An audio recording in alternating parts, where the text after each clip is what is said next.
has pointed their fingers at me. Just as I'd planned. I was shackled and collared, and sent to Fort Joy.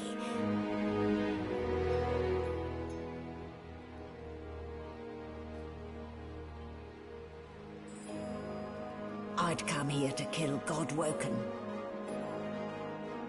But instead, I became part of their story.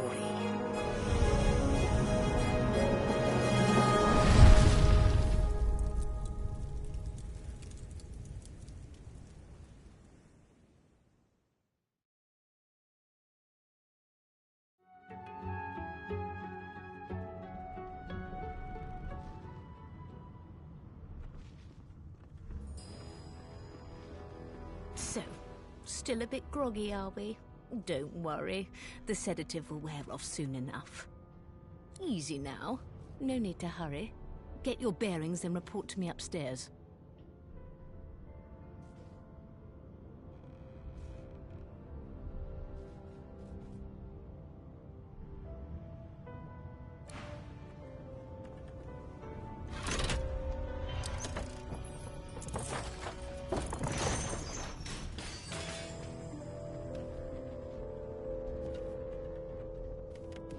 So, it wasn't a dream after all.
Not a very chatty fellow, are you?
An animal sty?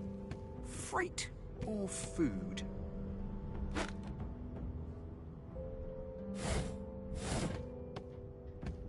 Shaking her fluffy coat, the sheep eyes you balefully, her rectangular eyes like letterboxes to the void. With one sharp hoof, she kicks you right in the shin. Fresh meat. Nice. Plump. Banded like a chicken's leg, too. The depth of unamused ennui staring back at you from those ovine eyes is startling. Are you referring to the ballerina? Oh, so funny, so funny. With two shakes of her stumpy tail, the sheep turns away from you to peruse her hay-filled manger.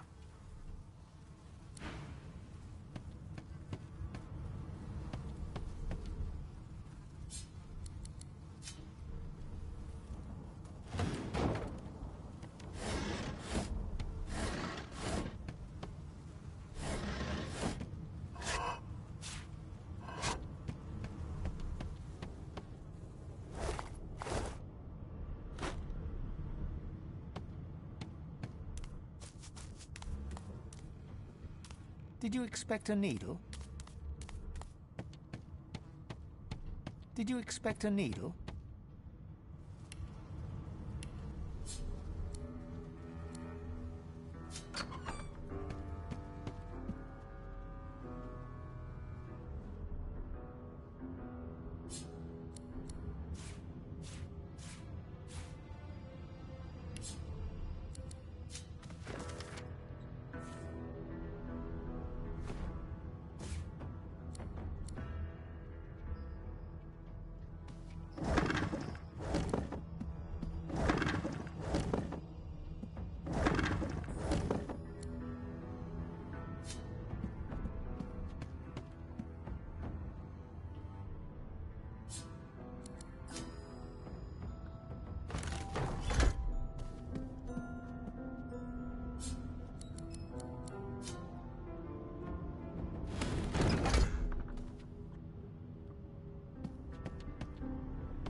Get me out of this cage and I'll make it worth your while.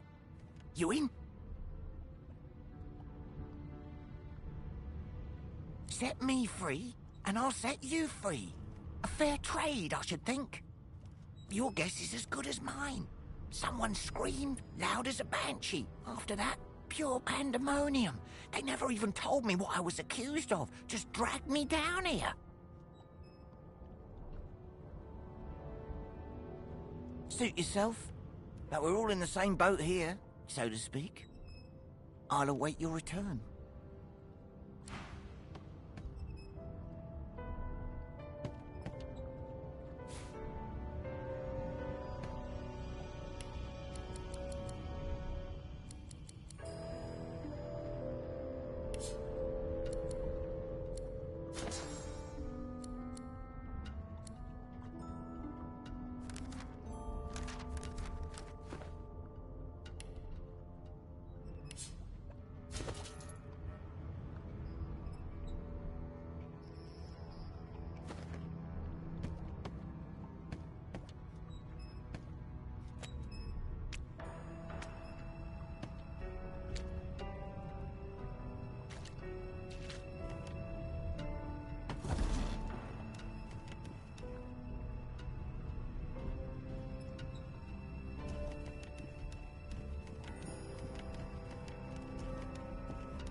Empty.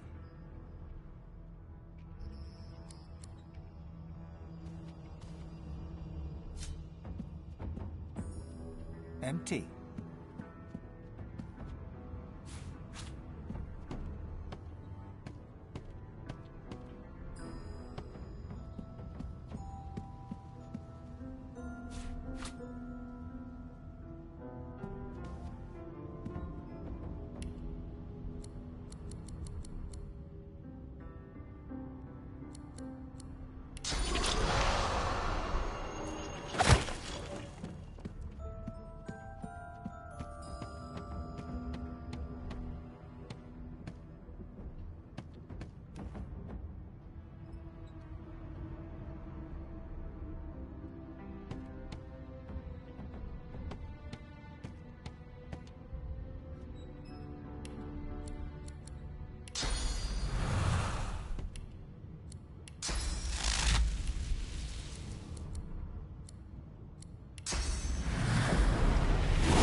And I'm back where I started. Nowhere to go but up.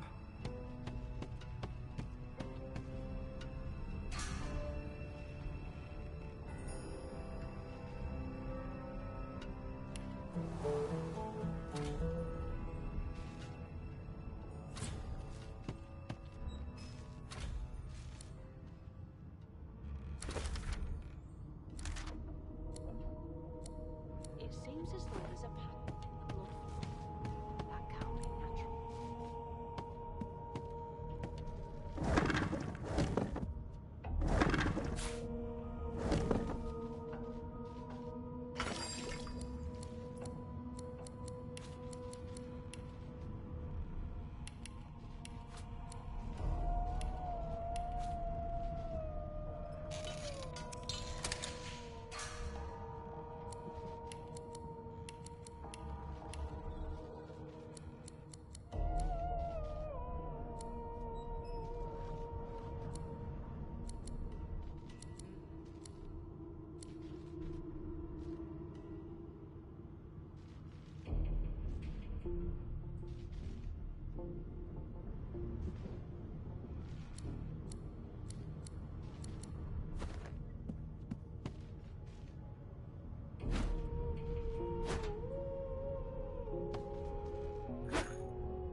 Why, you're looking a bit more chipper.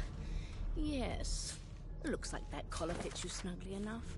Nice bit of work, even if I do say so myself. There you are. Not too tight, I hope. The collar, I mean. Oh, not to worry. Every dog has to get used to its leash. In the meantime, your next stop will be Magister William. All passengers have to be registered in the ship's manifest, and he's the chap in charge of the logs. You'll find him on the other side of this deck, in the officers' quarters.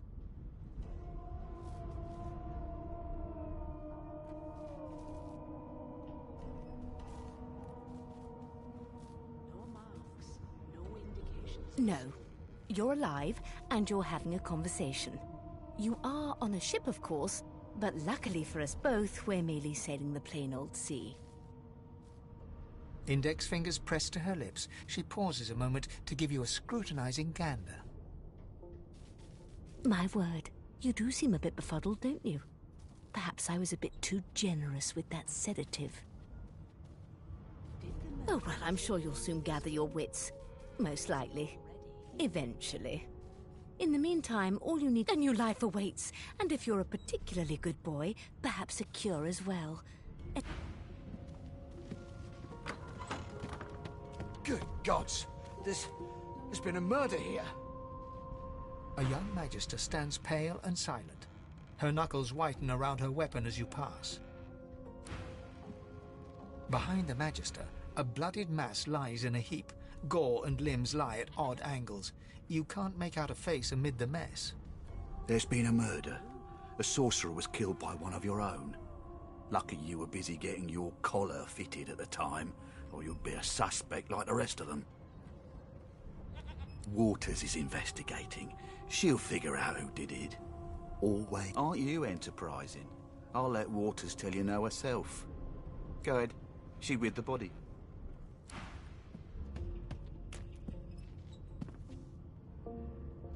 Ugly sight, isn't it? Burns me up this happened under our protection. We're extremely lucky no Voidwalker followed the source that did this. Finn didn't see it like that. He was desperate for us to help him. Two things scared the living daylights out of him. His own shadow and his own source. We'll find out who did this. Speaking of... She looks up at you with a mirthless smile. I was on duty in your room when the murder happened. You were asleep the whole time. Didn't even stir. You're one of the only indisputably innocent people on the ship. Unless you can commit murder in your sleep, of course. Figured as much. Listen, I could use someone to keep their ears open among the passengers. Sometimes they clam up in front of a uniform. Bring me a good lead, and I'll throw in a shiny gold coin for you. How about that?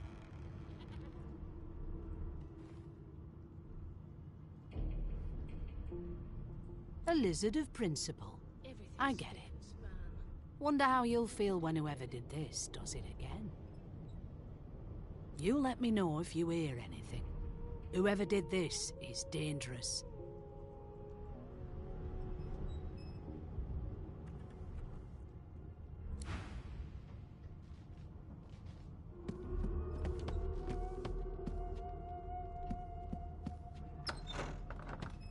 Why won't you sing? That's enough now.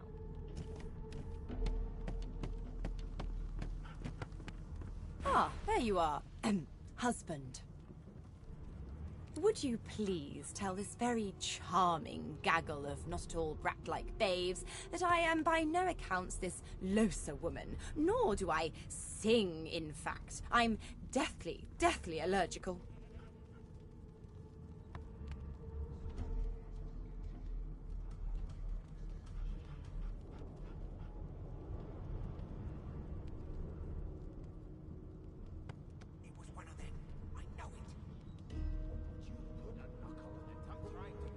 The young woman seems about to raise her hand, but quickly remembers herself and nods pointedly at the excited children.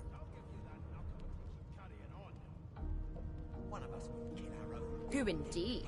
Why, my name is, Madame Josephine Gribbles de Peeb.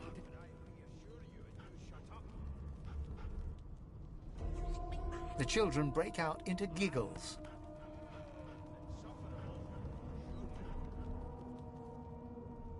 I say, it is.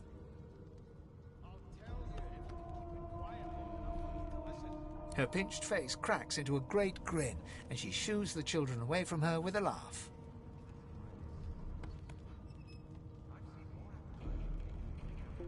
Yeah, okay, you found me out. Go on and git, and maybe I'll sing you something when I'm good and ready. She turns to you, dark-eyed and dirty-haired, and smiles flatly. Gotta keep ourselves entertained, haven't we?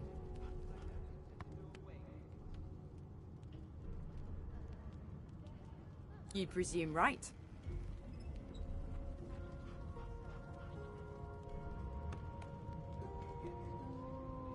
Nope. Trying not to find anything out either. Ignorance is bliss. The utterer, the better. It was one of them. I know it.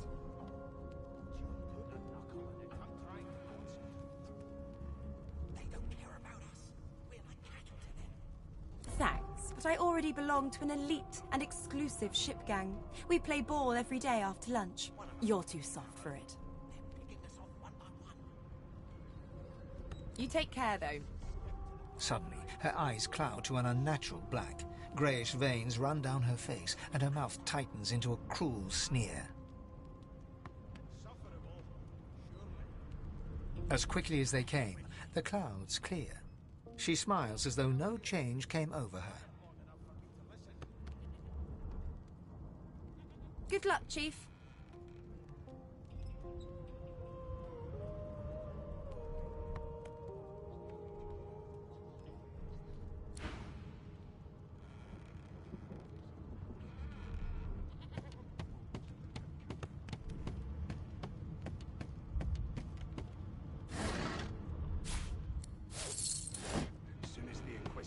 An elf sits tucked away in a dark spot, lazily rolling dice onto the surface of a barrel.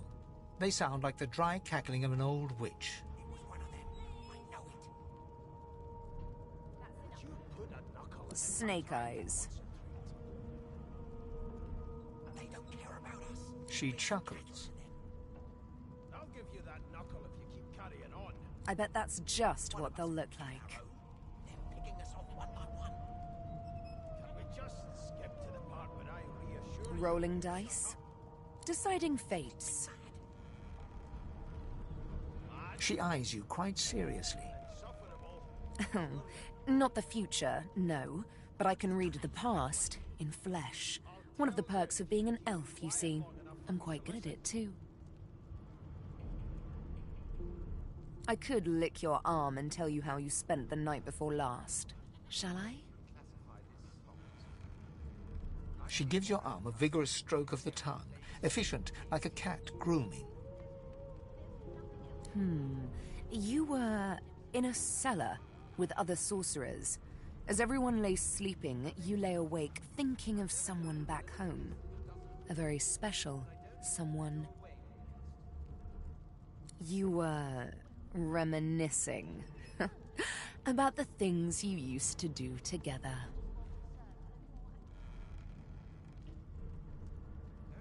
Of course it is. The truth's right there, skin deep. But don't you worry, darling. Your secret's safe with me. I don't lick and tell.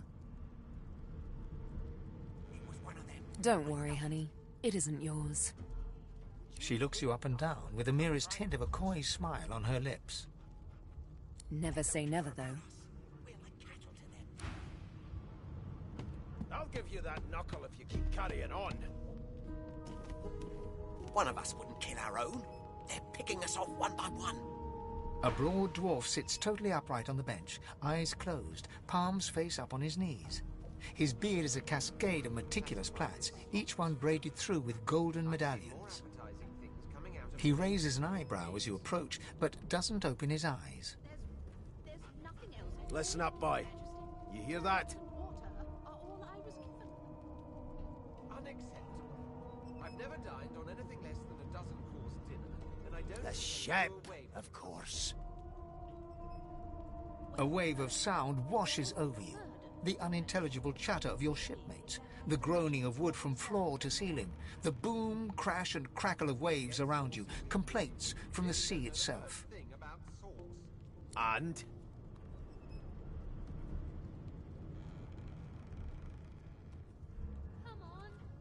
Sick as a leper's cat.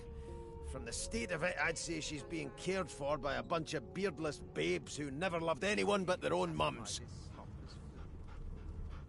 But there's more. Listen close. There's nothing else I can make, Your Majesty. There now, just like that. Squeak! Aha! His eyes snap open as his countenance breaks into an expression of joy. One great paw claps you on the back. The other catches you before you lose your footing. There. You heard it, didn't you? I knew it. I knew it. Aye, this is good news, boy. Good news.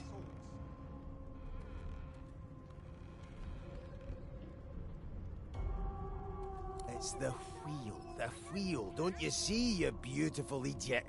Squeaks whenever the helmsman jerks it clockwise, which means we're heading east. Never thought you'd end up... Burn my beard. That means if we've been travelling for... Yes, only 10.34 nautical miles to Fort Joy. Always hung closest to our divine, like wolves around a campfire. Well, you've got this wolf on a leash now. As soon as the Inquisitor gets here, we'll hang you. Ah, so you've eyes as well as ears, eh? You'll go far, mate, even here. No indeed, boy. But that ain't my final destination. The dwarf leans back from the table and strokes his beard, gold medallions jingling merrily. His eyes roll over to you. That'll be all. Thank you kindly, boy. He continues stroking his beard, a beatific smile on his lips, and doesn't acknowledge you anymore. Your kind always hung closest to our divine, like wolves around a campfire. A scruffy man lounges against the wall with scarred arms folded. A sly smile playing on his face, he stares across at the Magister guarding him. Noticing you, he straightens and beckons for you to come closer. Watch your back, new fish. There's a murderer on board, and I'd bet 3 months' pay it's this trampy fan. Rolling his eyes at the Magister's warning, the man named Ifan beckons again.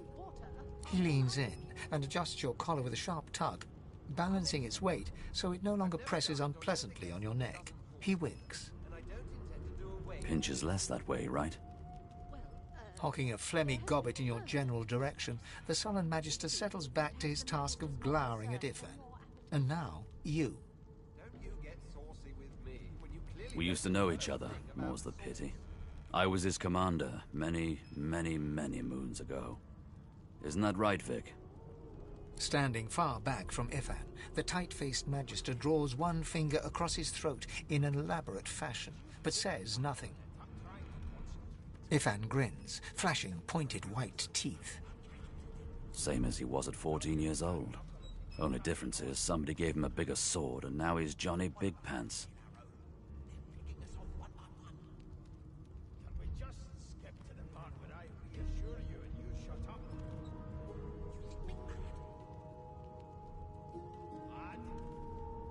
Long story. Maybe I'll tell you about it in the Joy. Away from interested parties. No. The dead man, Finn, is it? I'd no business with him. And I wouldn't put a man down without good reason. He glances over at Magister Victor, who's staring back at him with pointed intensity. Damn shame sheer annoyance isn't reason enough. Ifan performs an elaborate pantomime of keeping quiet, one finger in front of his lips as he leans back against the wall.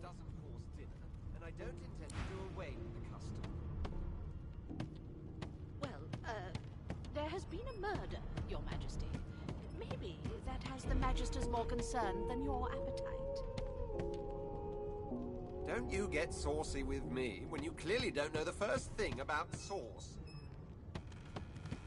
It was one of them. I know it. Well, well. What have we here? A fresh face in this stale hell. Let's size you up, shall we? See if you'll do. The lizard looks you up and down, like a farmer would a fetching horse. All of a sudden, he grips you firmly by the chin, with the intent of inspecting your teeth. I'm inspecting your teeth, in case that wasn't spectacularly obvious. There's some discoloration, but I've seen worse. After all, one can't expect to find prime merchandise on a squalid little ship like this. Now then, to business. You will answer me 3 questions. The first one is this. Can you cook? Oh, goodness, no. And don't even mention the demon's testes that are turnips. Well, you've got this wolf on a leash now. On to the second question.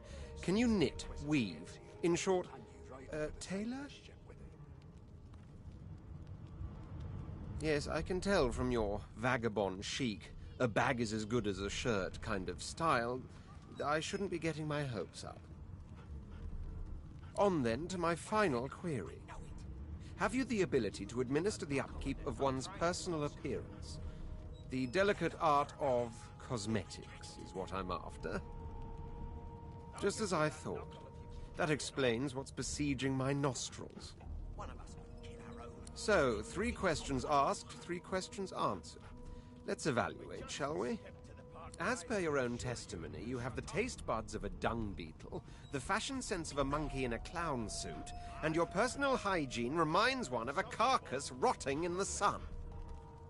That won't do at all, see? I'm sad to say I must deny you the opportunity to be my slave. Ever so sorry. Never thought you'd end up a prison guard, Vic. I know, but you just don't have what it takes. A good slave's made of sterner stuff, I'm afraid. Still, hone your skills, and one day you may just qualify for a position in a lesser household than mine. You keep dreaming, you hear? As soon as the Inquisitor gets here, we'll hang you right over the side of this ship with him. The elf is reading a volume of Cranley Hubert's famous encyclopedia. He looks up, his big round eyes scanning your body, absorbing every detail. He reaches out, flicks a finger against one of your scales, and rubs his chin. Fascinating. He sits back and returns to his book, flicking quickly from page to page, completely oblivious to your presence.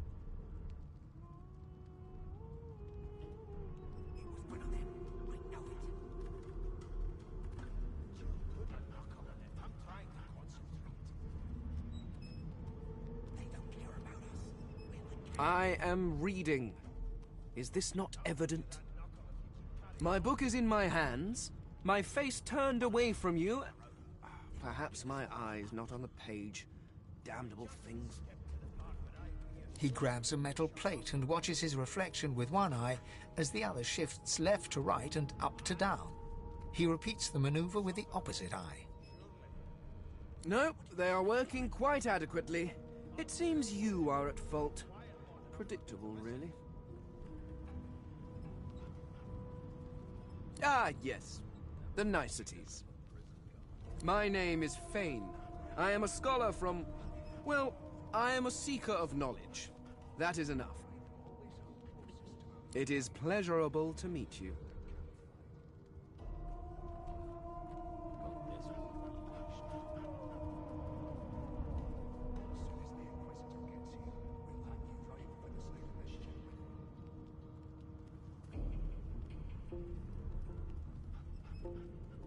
Is there? Wherever do you keep it? Certainly not in your books. I have been reading this one for several minutes, and I have yet to find a single insight into the mysteries of the universe. It is simultaneously too detailed and insufficient. I know the beginning of this tale and the end, but I am rather missing the middle. Tell me, what do you know of our world's history?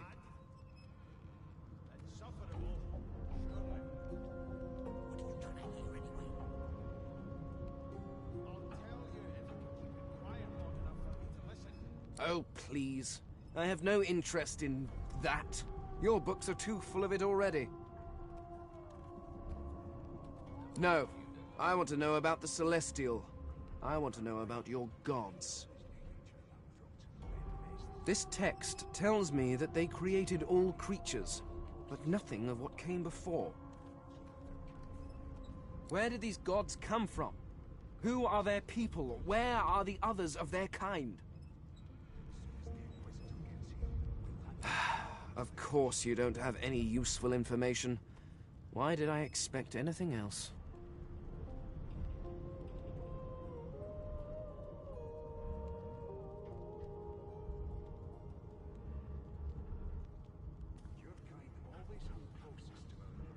Now please, run along.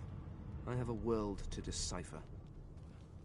No amount of pestering will get the elf to take his eyes off his book or respond to your questions.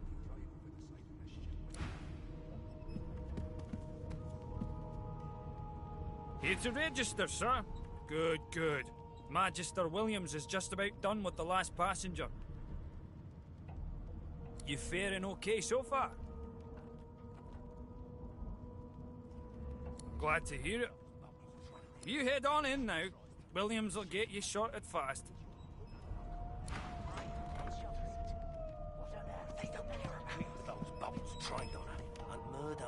Standing at the center of the room, you spot a sorcerer haughtily eyeing a pair of nervous-looking magisters. They keep their crossbow trained upon her as she's being interrogated by an officer. So you admit it then? You murdered that poor fella? Yes, I did. But of course, that was only the beginning. She turns her head and looks you straight in the eye. There are others whose lives must end.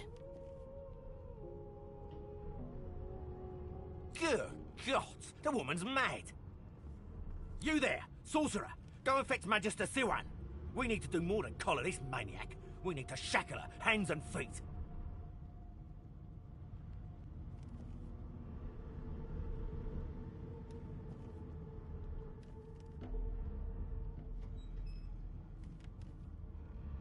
It means your journey draws to a close. Do stick around for its finale, though, because...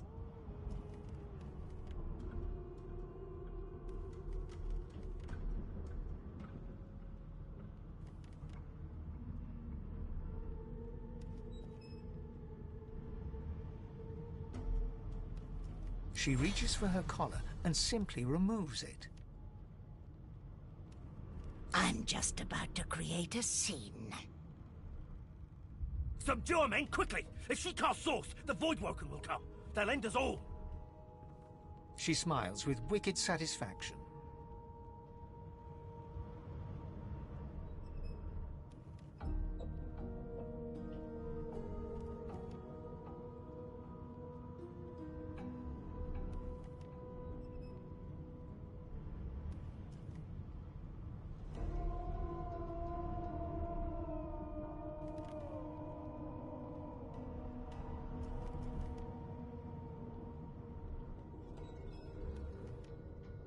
Precisely.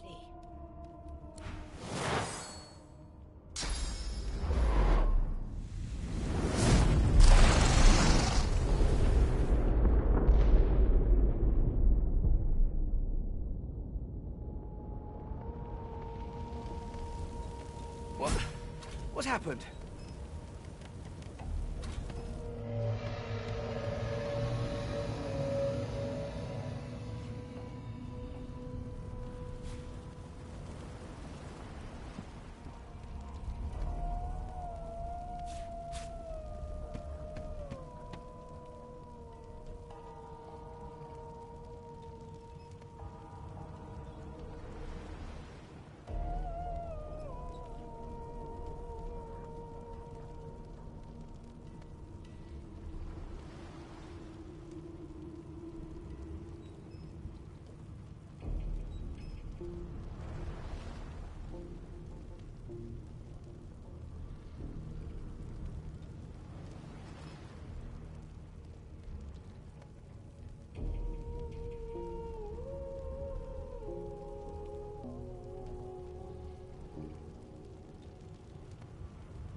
The hound paws desperately at its snout. It winces as it draws blood from its wet black nose and continues scratching. The dog notices you for the first time and snarls, the hairs on its back prickling as it lowers itself into a lunge. You sorcerer! It sneezes suddenly and paws at its nose once more. Can't smell. Can't breathe. Too much sauce. Too much. Too much. Please, make it stop.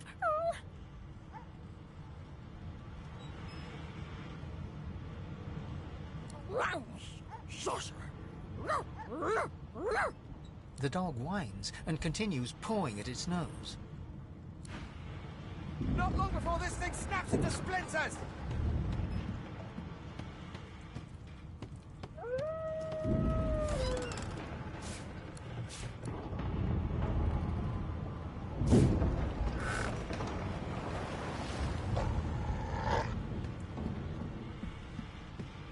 Damn, that doesn't bode well.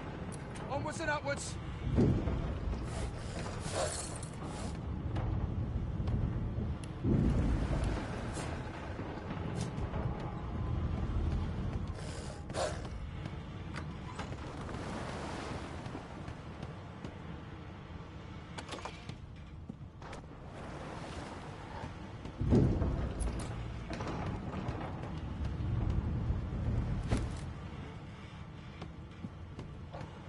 God damn it!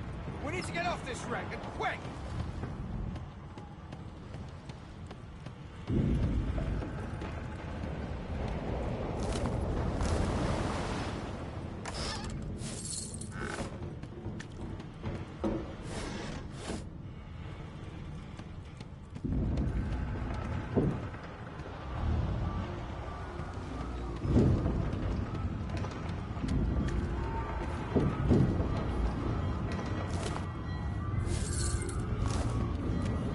What in blazes? Something's pounding on the hull!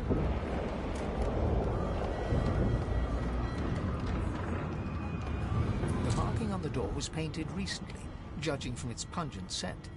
You don't recognize the symbol, but it's clearly warning you away. You press your palm against the door to open it.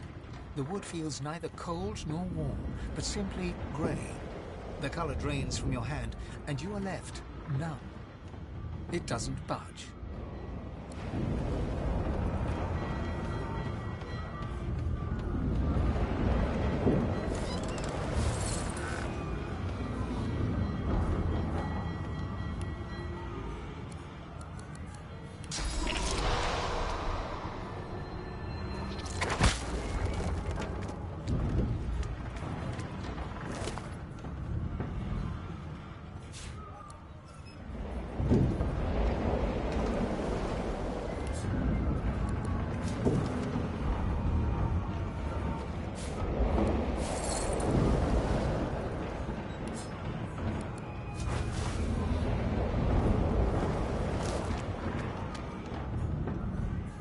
Pass through the door and are suddenly face to face with an undead. His skull is bizarrely angular, and a glorious jewel sits in the middle of his forehead. The skeleton is quickly leafing through a volume of Cranley Hubert's famous encyclopedia, muttering to himself. No, no, no! What damn fools record knowledge on a pulped tree? It catches fire, it turns into must when wet, it cannot even resist acid. No wonder they're so bloody ignorant. The skeleton looks up and notices you for the first time. Oh, it's you. Shouldn't you be running and screaming or some such?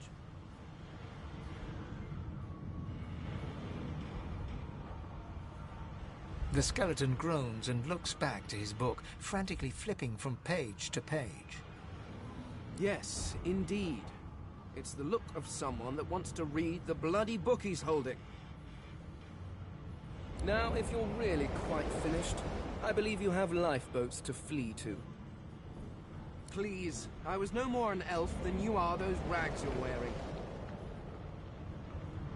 I had a mask, rather ingeniously designed, which allowed me to take that primitive form. A mask that was stolen by that damned witch after her little scene. Still, she'll drown with the rest of these fools, and I will simply pluck my mask from her cold, dead hands.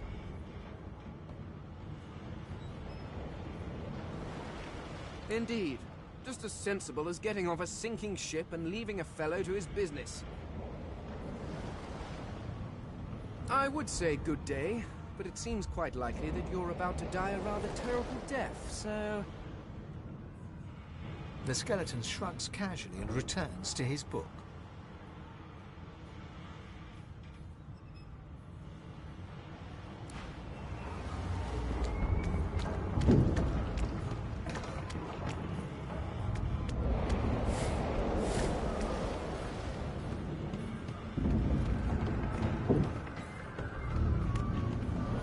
You touch the door groans open, but an ashen shadow clouds your mind.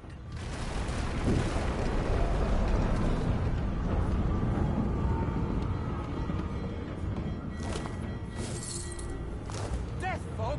I need to get out of here now!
Damn, that doesn't bode well. Onwards and upwards.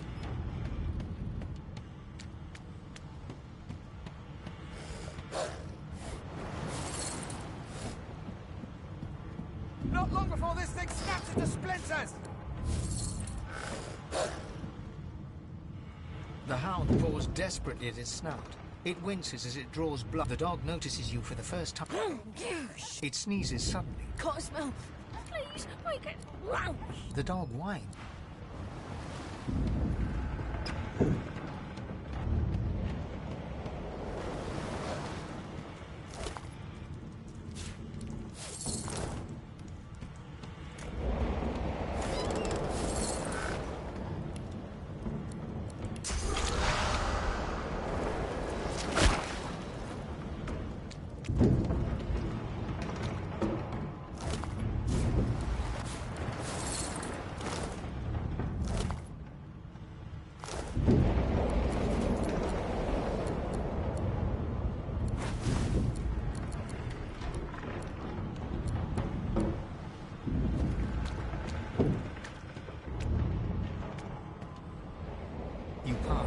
The skeleton. No, it catches the skeleton. Oh, the skeleton. Yes. Now, if you're pleased, I had a mask. Still, she'll drown with the rest of the. Indeed, I would. The skeleton.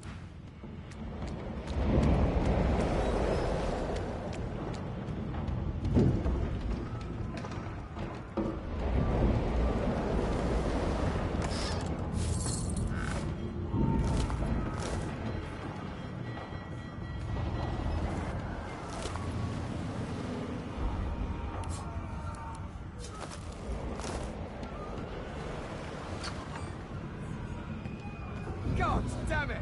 We need to get off this wreck, and quick!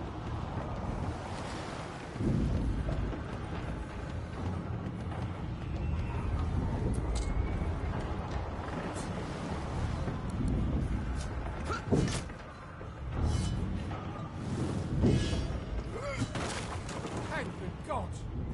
Like a fine grace, what was... He eyes the collar circling your neck and reaches a hand towards his blade. Another sorcerer! The Magister's companion doesn't blink, frozen in place at the sight of you.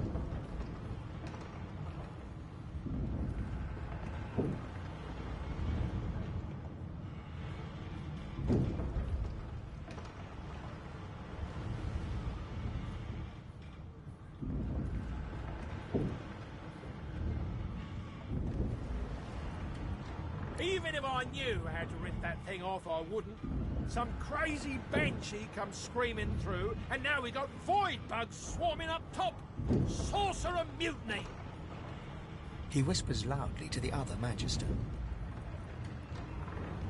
Don't just cower there, Rix. Take out your blade. Rix grabs his sword, which shakes in the rhythm of his trembling hand.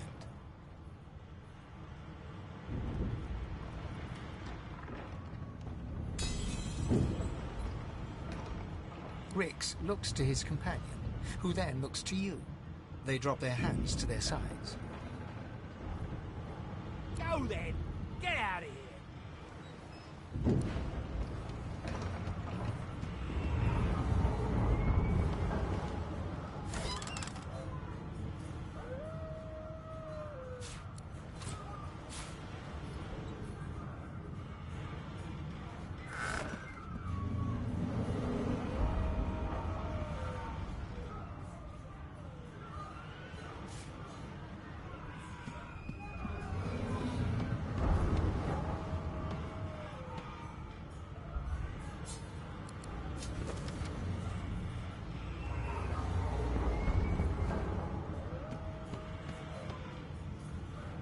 Bishop Alexander. If Lucian were alive, what would he think of his son's divine order?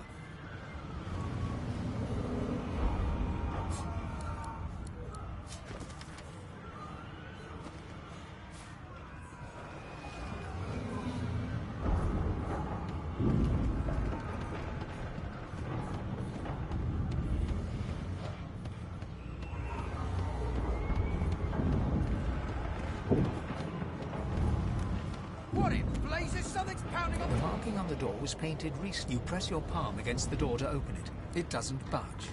The door groans open. Something's breaking through! What in the hell are those things?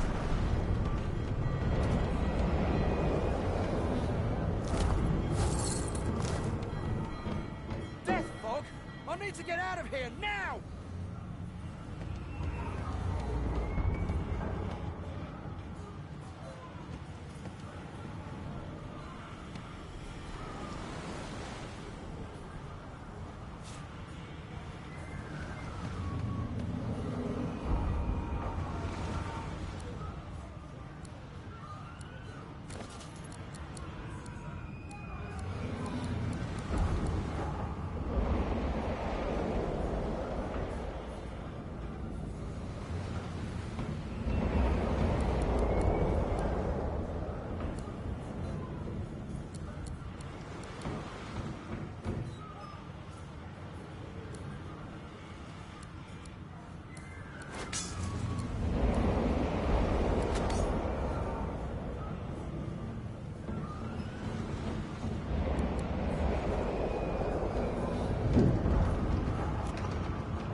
monster right over there.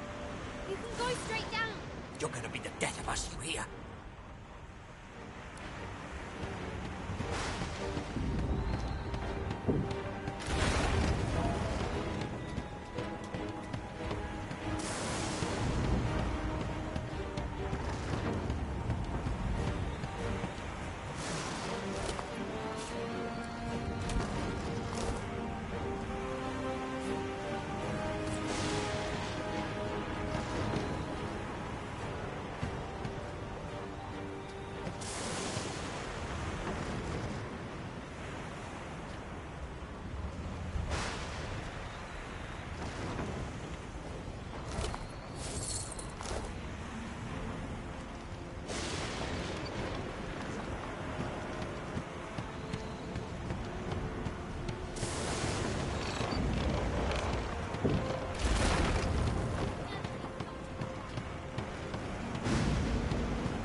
Wait!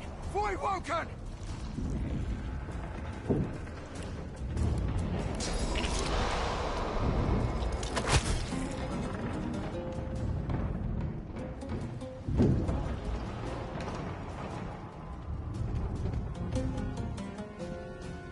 These beardless bugs won't sink the ship on my watch.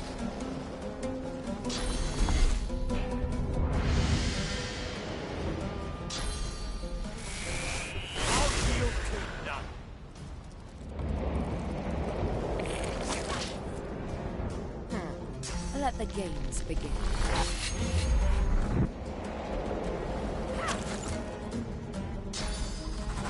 Glory is mine! They who are about to triumph.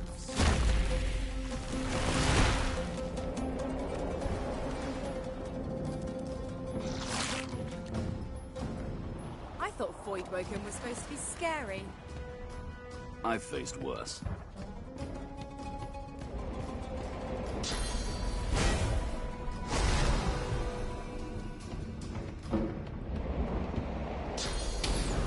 I'll yield to none.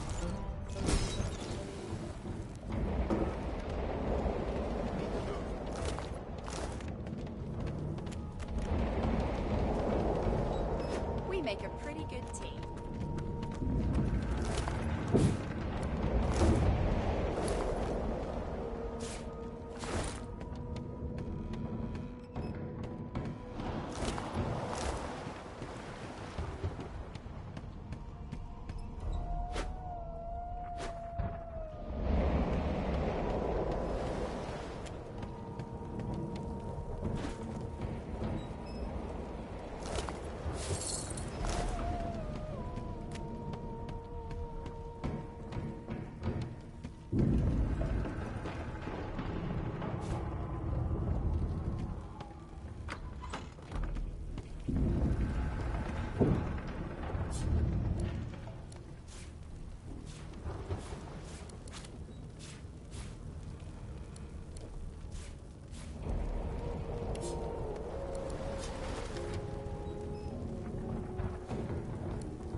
hear something. It's Magister Siwan. The one who put on this damn collar. Sounds like she needs help. She tries to speak, but can only gape as she clutches her neck, trying to stem the bleeding of a gushing wound. With jagged movements, she raises her clenched fist and holds out a length of cloth, soaked with some kind of strong-smelling tincture.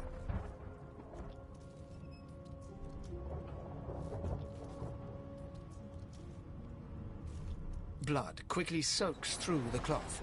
Magister Siwan's mouth opens and closes, her eyes wide in terror.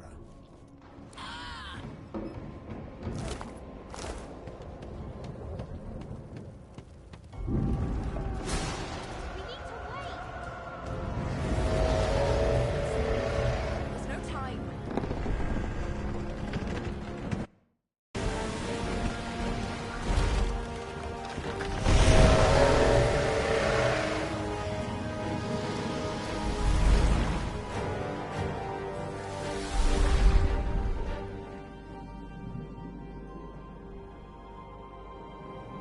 I have plans for you, child. Rise.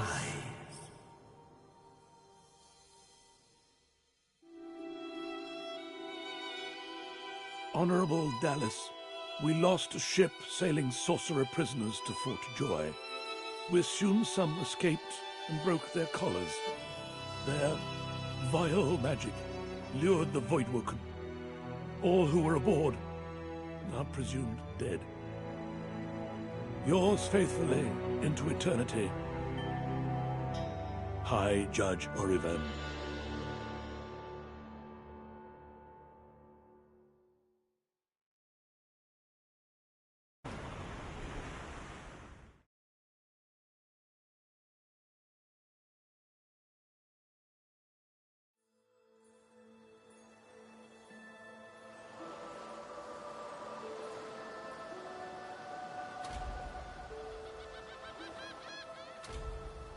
Those Voidwoken made short bloody work of the ship. Am I the lone survivor? It seems someone, something, wanted me alive.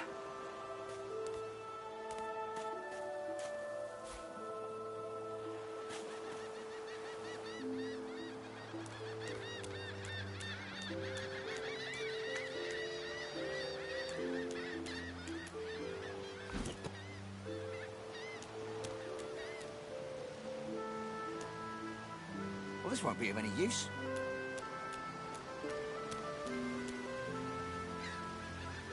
The child has a small mirror in his hands. He holds it up at angles, inspecting his eyes, his chin, the crown of his head. He spots you, and his arms snap to his sides.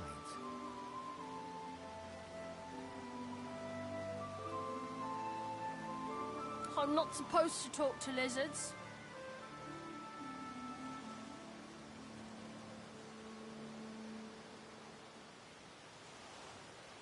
Really? Like, what kind of stories?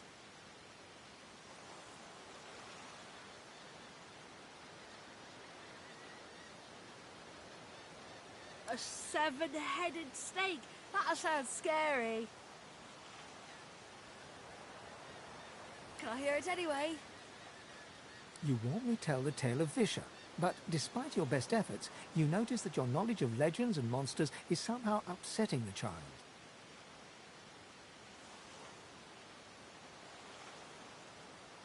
Are you a sorcerer? One of those guys that brings the bad void things here?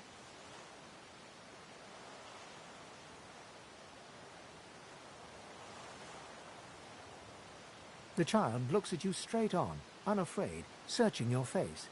He lifts his mirror to his nose, closes one eye, and looks at himself again. I don't see any source on you or me. I guess they're wrong or crazy.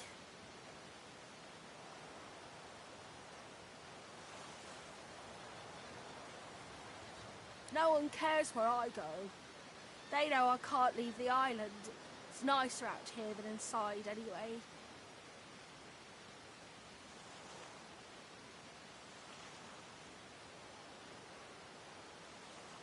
But you didn't die.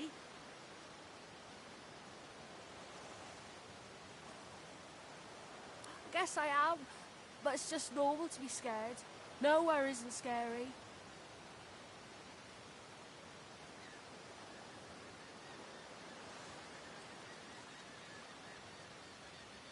There isn't anywhere safer.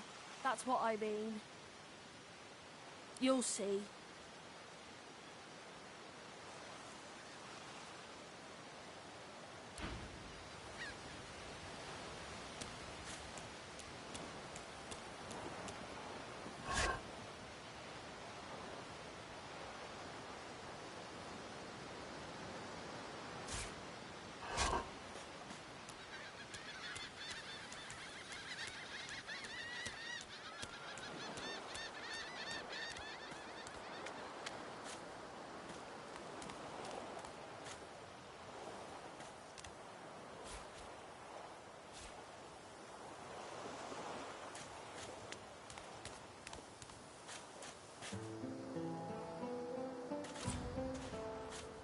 Woken. Those are the same beasts that sank our ship. Damn, they made it to shore.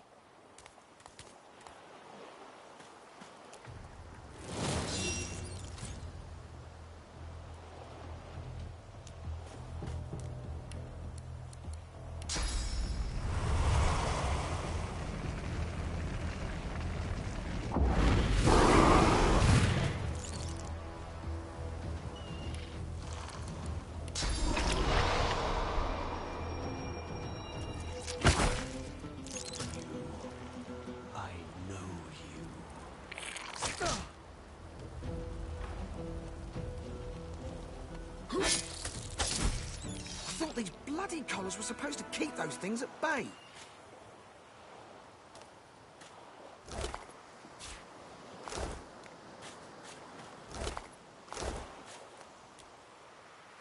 Drowned and eaten by a Voidwoken. I wonder in which order.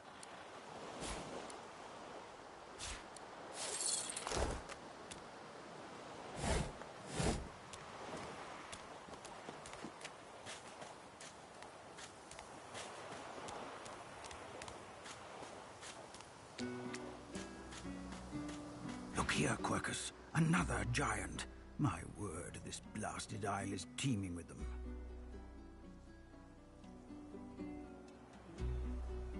What's that? Yes, I did see how it made short work of the great acorn servants. Quite right, very impressive. But that is no reason to trust it. Giants like that destroyed our forests. They are the very reason the great acorn is returning in all its wrath. What? Dear me, have you taken leave of all 6 of your senses? You would have me use this giant for a shield? Why would I... Oh, I see. You cunning devil, Quercus. Of course, if it defeated the great acorn's vile servants, it can do so again. We need only follow in its big, wide shadow and be safe. Egad! It speaks our tongue, Quercus! Hush before... What do you mean, a good time for introductions? You know full well who I am, you silly old cat. The great Solora, grandest of the... Oh, introduce myself to the giant. I shall do no such thing. You give away your trust too easily, my dear steed. No, we will have the giant march. In time, we'll see whether it deserves our confidence. Now, onwards! Shield! Venture forth, post-haste. The great acorn waits for no one.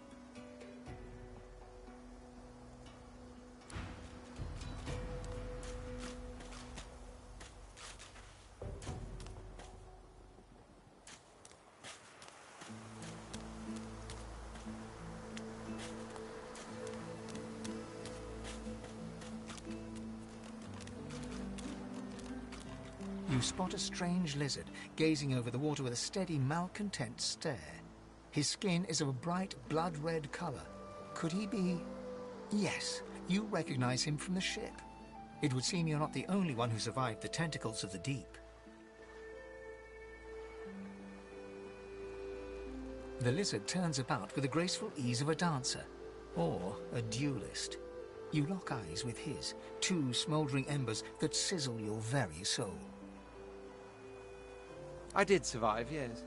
And chances are I wouldn't have, had you not returned to the aid of your fellow passengers down in that dreadful hold.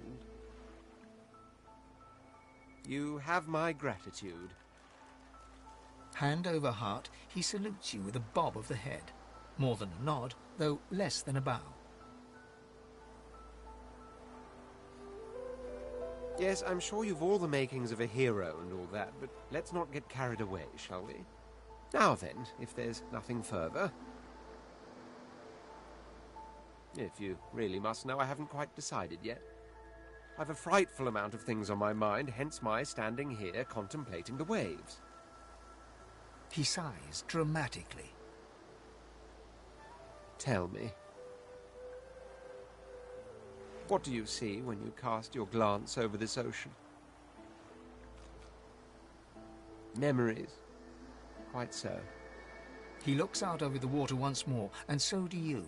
A few tranquil moments pass as the waves lap against your thoughts. As for myself, when I consider this vast expanse before us, I see an empire. I see continents dotted with mighty cities, and shimmering along the soft curve of the sea's horizon, I picture the palaces that formed my paradise. Lost.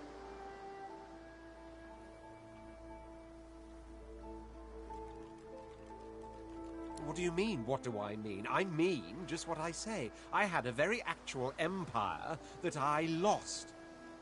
Suddenly, having all the air of being deeply offended, he stares at you with utter incredulity.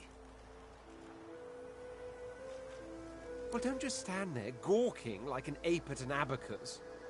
Or do you really mean to tell me you don't know who I am? The very same.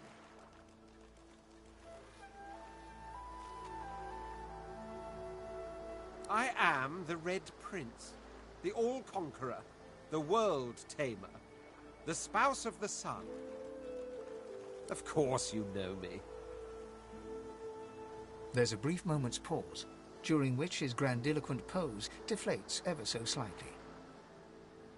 That said, I suppose I must own up to the fact that I find myself rather in between all-conquering and world-taming opportunities at the moment. The grandeur that is my fate has hit a bit of a snag. But never you worry. For the throne I was destined, and my throne I shall have. Truly. A kind offer indeed. And you've already proven to be trustworthy enough. Fine, I accept. On one condition. For reasons I'll not disclose right now, it is imperative that I should meet with a dreamer. One of our kind's revered mystics. I've reason to believe one of them may be present on this island. Promise me we'll look for jolly good. So, now that that's settled, first, even if you are as versed in the art of eloquence as I am, that our swords will be doing a lot of the talking from here on out, it goes without saying. As a born fighter, I prefer the perfection of the blade myself. But I'm well acquainted with the secrets of magic, and yes, even subterfuge. What say you?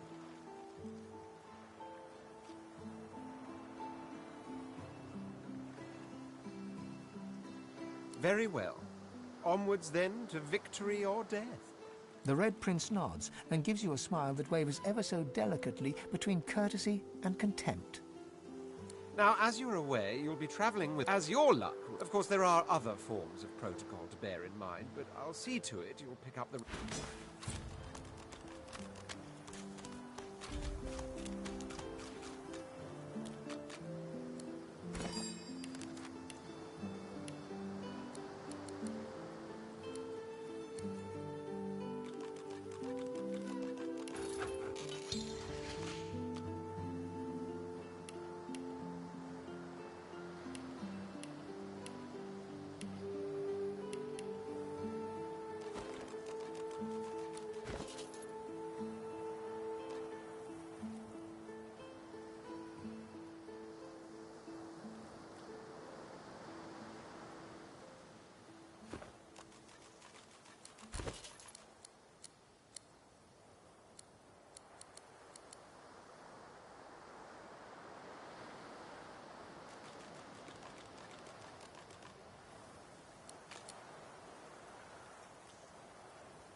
black cat.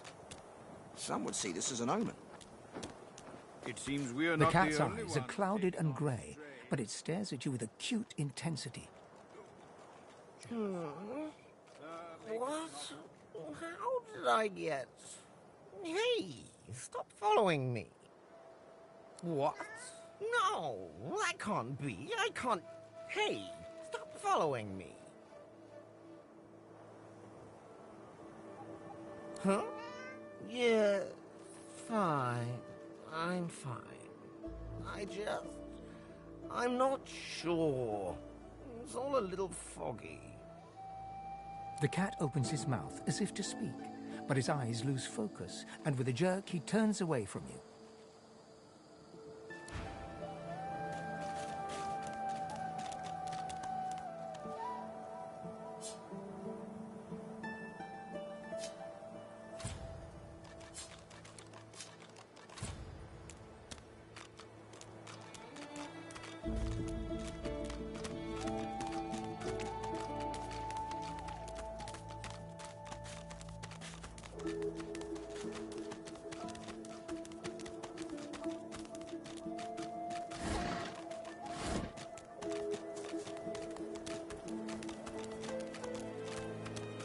I wonder where this leads.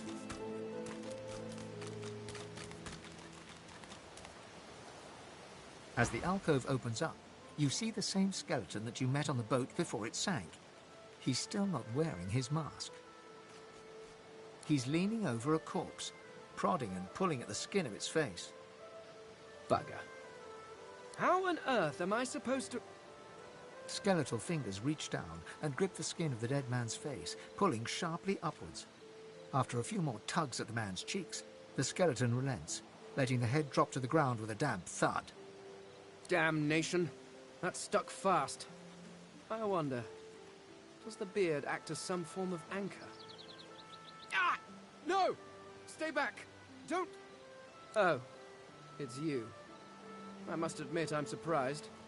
Perhaps you're more buoyant than I suspected.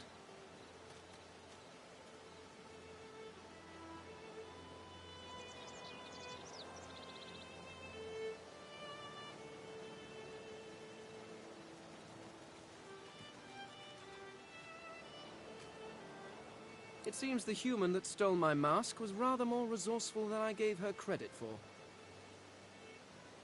I chased her here, but she rather seems to have given me the slip. Thus... He turns back to the body, prodding at its face cautiously.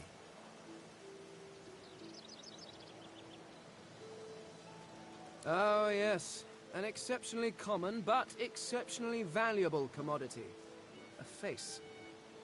A face that seems rather stubbornly attached to his skull. I would normally employ a tool to delicately but viciously rip the face from the body. I could then craft a mask to hide my bone. But as I lack such a tool... The skeleton grabs the corpse by the cheeks and pulls hard, grunting in frustration as the body's skin holds firm. Because my own was stolen from me! And the idea of being chased across Riverlon by every idiot with a torch does not appeal. Oh, get away! Monster! Hide the children! Oh. You are simple beasts. And you simply do not like my... Well, not my kind, but those that look like me. So, if I am to traverse this land, I will need a mask to disguise my features.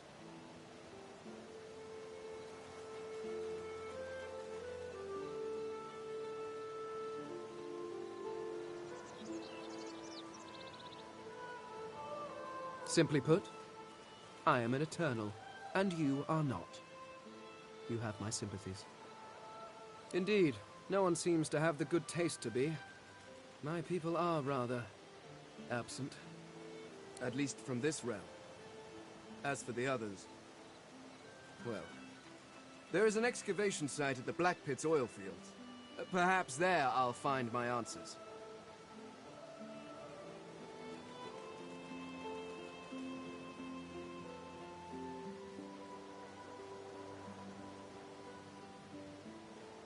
I suppose, circumstances being what they are, it could be advantageous. You seem more at ease in this world than I. A guide would certainly be useful. Excellent. While we are conversing, perhaps you notice that I am rather skilled in, well, all things. Of course, the arcane arts are my little speciality, but being a brilliant wizard does not mean I cannot handle blade or bow. So, which do you require for this enterprise of yours?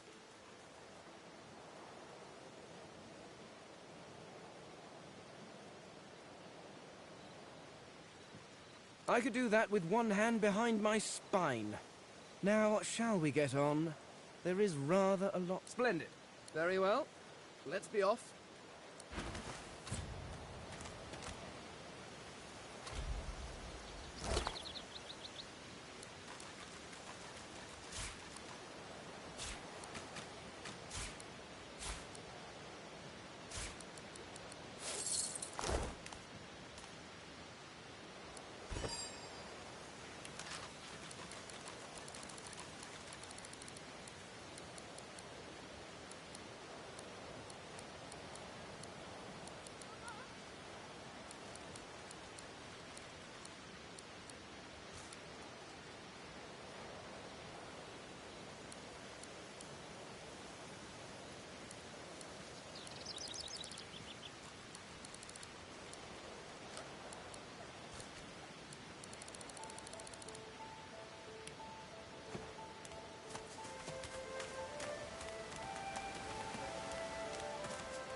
Where is she? You go with us. Who are you? Are you from the shelter? She says nothing of another. Fire, alas! She is so late! Never mind. It is not your concern.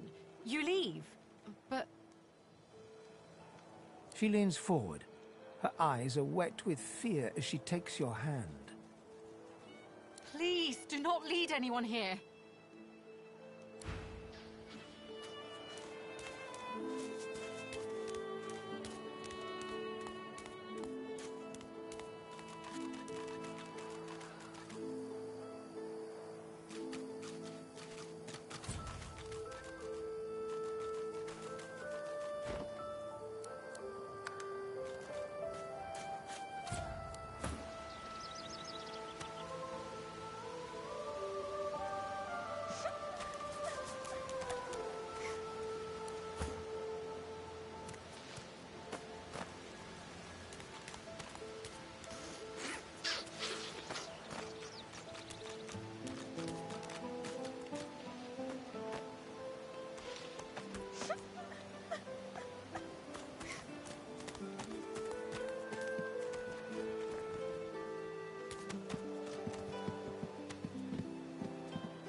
Can you feel it, cousin? Can you feel the darkness approaching? It is as if I'm being chilled from the inside out. I have become ice, frozen by an unimaginably black shadow.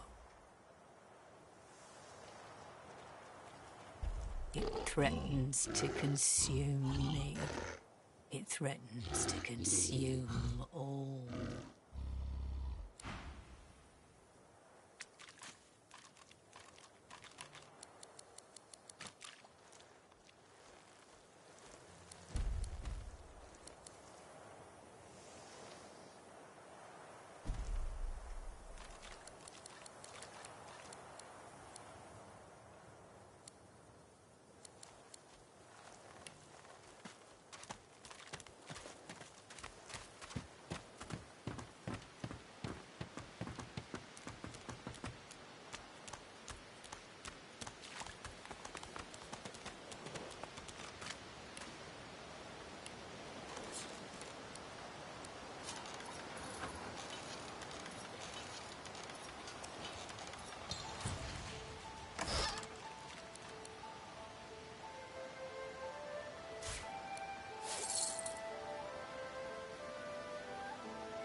Swallowed too much seawater by the looks of it. Linked these turbines. Foolish to attempt an escape by sea in these waters.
I've spotted something.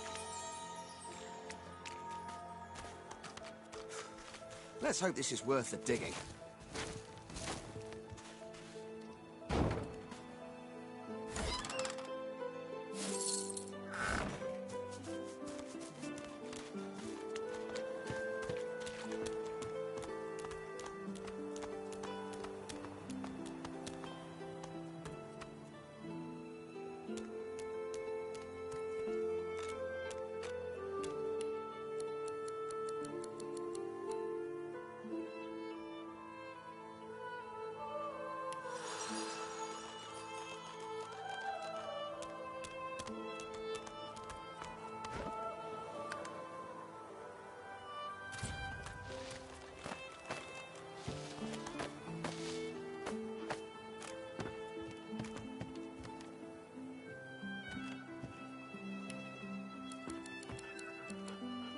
A group of magisters circle an elf, weapons drawn. The hound barks to draw their attention.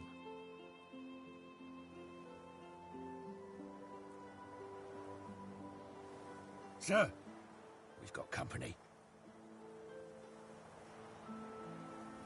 Ah, planning an ambush with this scion, were you?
Just another parasite, then.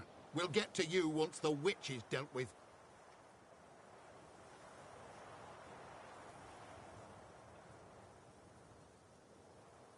I tell you, I am no witch. The spores do this. If I do not find the rest... Store the elven hedge magic. Weren't much use when we flooded your forest with death fog, were it? Lucian said it was a necessary evil. Me? I was just sorry we didn't get the lot of you. You. I try to give you a chance. More than your divine order give mine.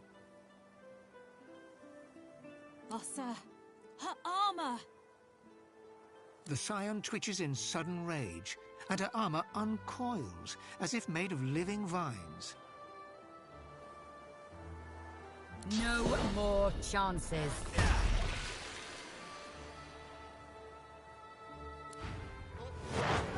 I've got a new stick for you to chew.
soft murmurs, stroking her armor as if soothing a wild beast. It is incomplete, and made, it seems, from the vines themselves. The spores grieve. They wish only to create, not kill. This is why they grow armor from the vines, do you see? To protect me. It is the Magisters who destroy, who separate the spores, anger them.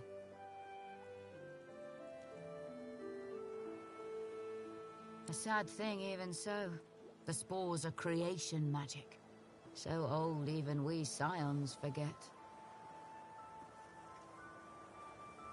I find them. Hope they can restore the ancestor trees lost in the war. But the Magisters chain me and send my spores away, for study. And in wrong hands. She gestures at the entangled corpses, vines still spattering gore onto the deck.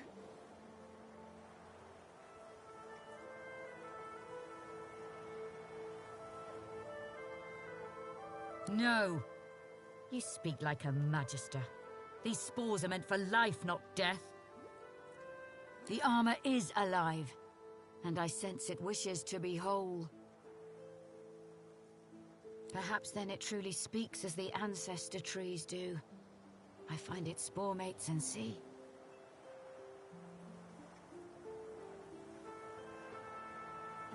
You help enough. My armor guides me now, and it is eager to be gone.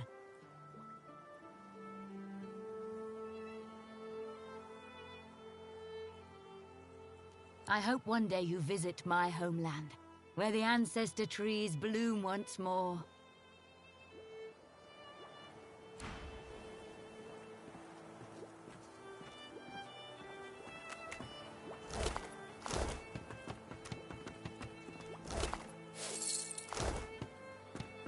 A snarl of vines snakes upward from the corpse. After a moment, you realize the gruesome truth. They're not entangling the corpse, but bursting from it. Your mind churns, the imagery too chaotic to bring into focus.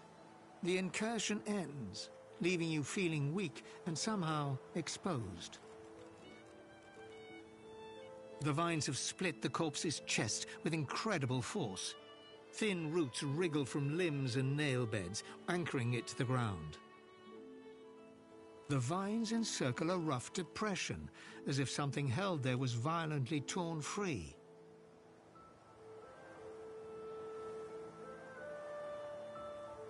Before you've even registered the cool flesh, the vines lash around your wrist and drag you close. They pulse, tightening mercilessly, and release you, withdrawing sluggishly, as if sated, for now.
Fear, alas! I'm sorry, but you must go!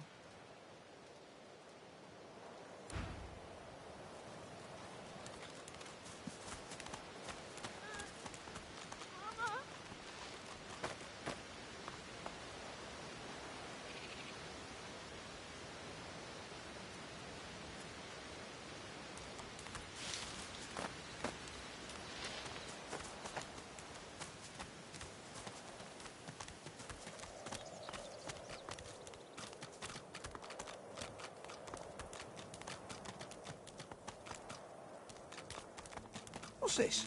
I found something. Almost there.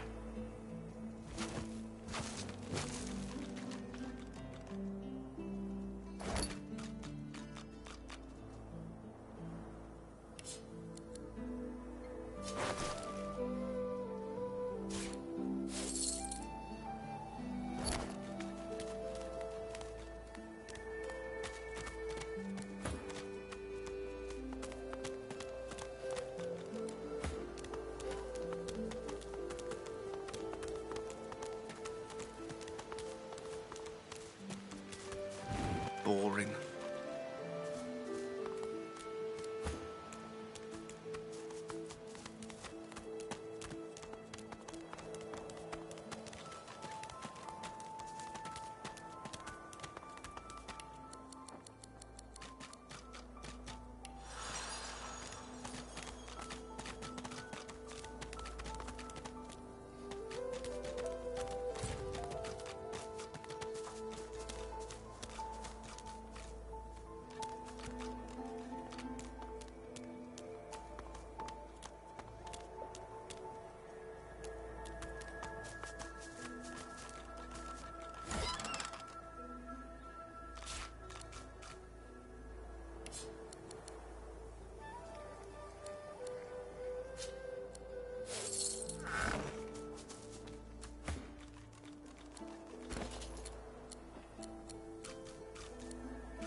We already know that. Stay back, sorcerer, and stay silent.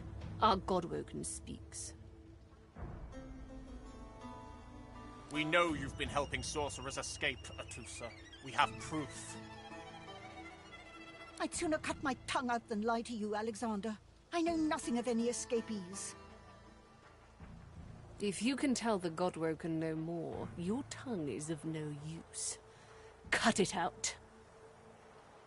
This can't be serious, Alexander. Come! You should know by now to obey your superior, Magister, whatever she may ask.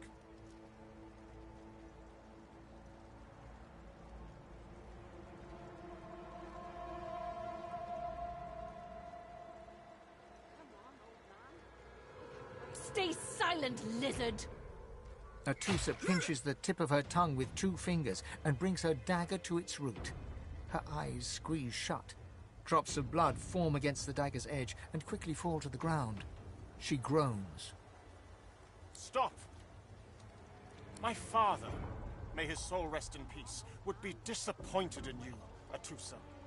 To think you would lie to his only son, your bishop, and your friend these many years. The fate of our realm hangs in the balance. If you will not help us save it, then you will help the Void destroy it. Dallas? Yes, Your Holiness? I believe we're done here.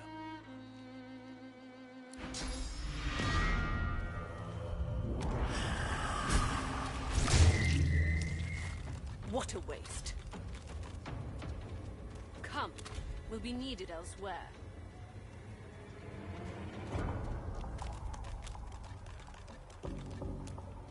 The Lizard Magister, or what's left of her, lies in a puddle of gore. She was a lizard, yet a magister. No matter her reasons, her penalty was fair. These creatures are so prone to violence. Naturally, the weaker specimens suffer.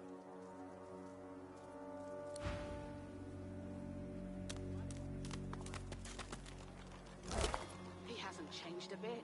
Always late.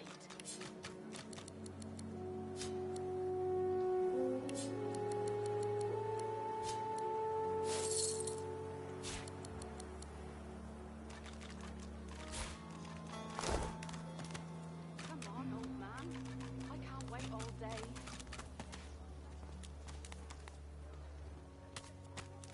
The cat's eyes are clouded.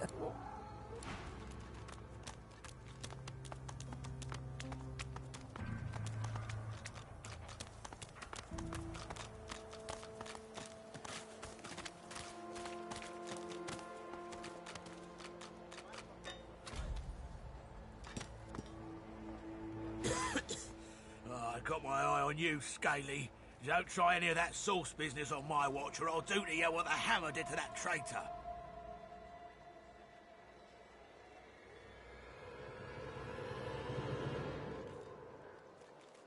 The Magister squints hard and grimaces. Move along, nutter.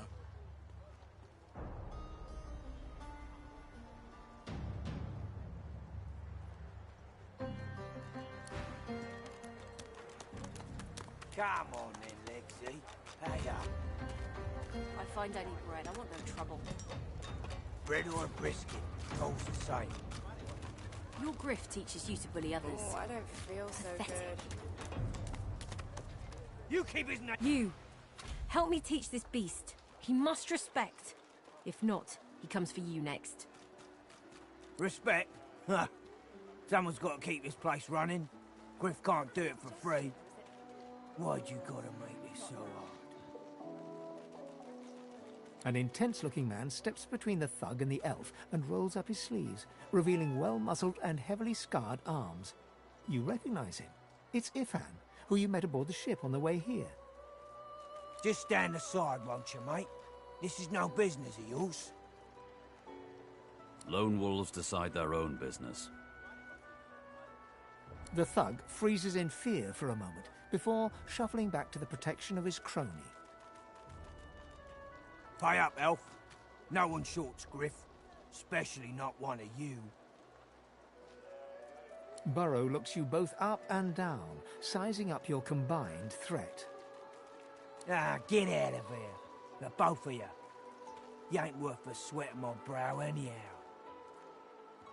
The elf smiles and bows to you in thanks. Follow me, before more of them trouble us. There is a safe place.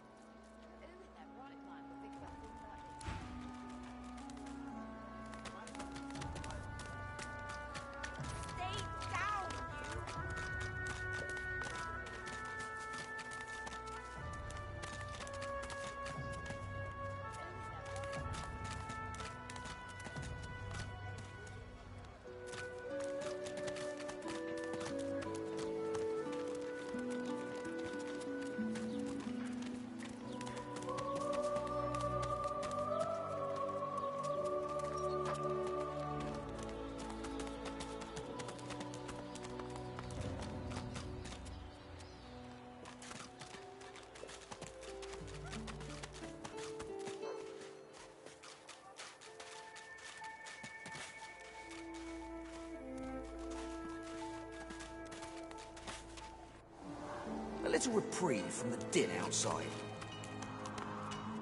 I'll stab you right in the eye! I magicked you, you're dead! Thank you for your help with that, thug. No doubt he turns on you next. These humans hate us. She bows.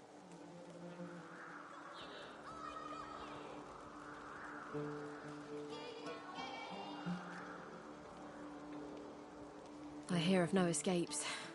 The only way out is through. Through the Magisters, through their cure. Thugs, I can stand, but I fear the Magisters. In this cave, we trust the healer. She is young, but she sees. She knows more than we know. In the camp, the brute Griff rules. He who gives the bread has the power. It gives me great pain. I'm with my family. We are making beautiful magic. We are healing a tree cut down with great violence. The Magisters come. My family runs, but I fall. My son looks back. I shout to him to run. I am taken. Wait, before you go, I am not here without your help. I do not forget this. For you, a prize. I save it for a special occasion, but I can think of no finer occasion than this. Thank you.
Got you!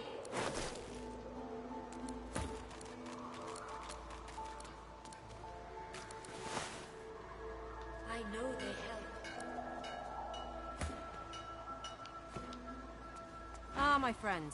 What do you need?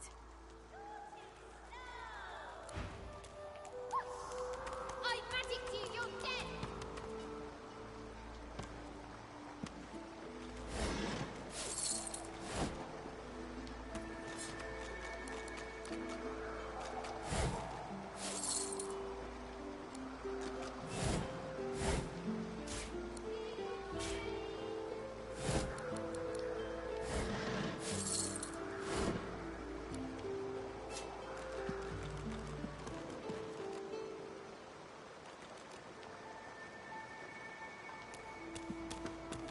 I'll stab you right in the eye! You can't get me!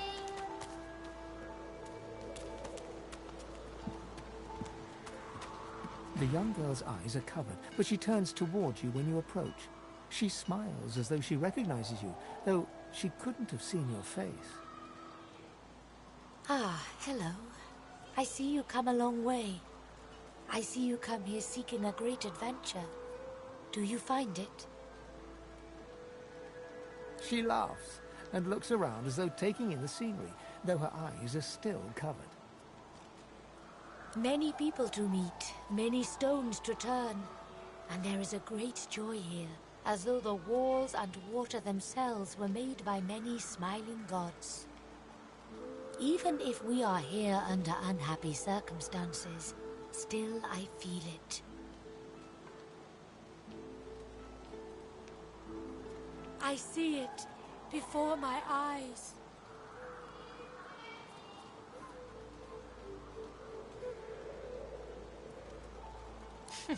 It is not so bad. I know which days have bread and which days have none. I know more bread comes someday. It helps.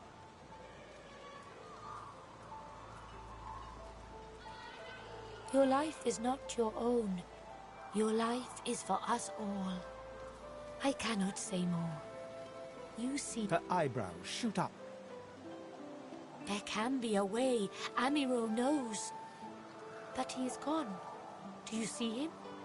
He knows how to leave. My protector, my friend, an elf like me, with a spirit bright as new leaves. He tries to help me, to save me, and he suffers very much. He is caught by those who hurt him. I wish so much for his return. And he tells you what you seek, a way out. You bring me great peace. Thank you, my friend. I miss him very much. I see something that helps. I see a lizard. He is a lizard of many dreams, of far feeling. You do not free Amiro without him. Yes, please ask.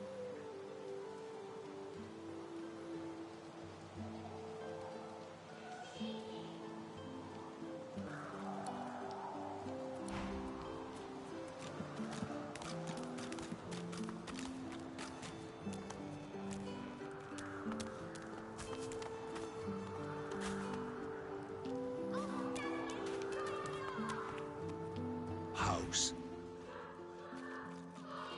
Hallowed are its halls.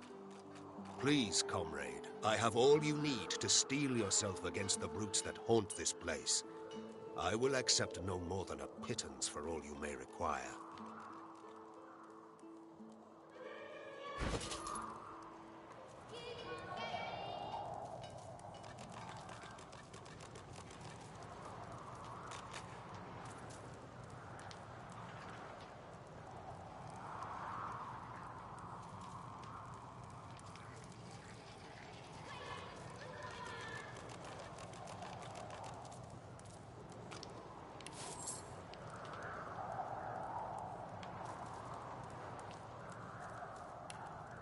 I feel him, but I do not see him.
old dog looks up at you but doesn't lift his greying head from his paws.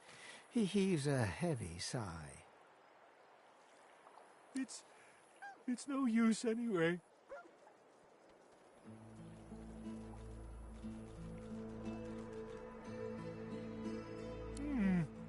That smells revolting. Wait a minute. This tastes like... This is...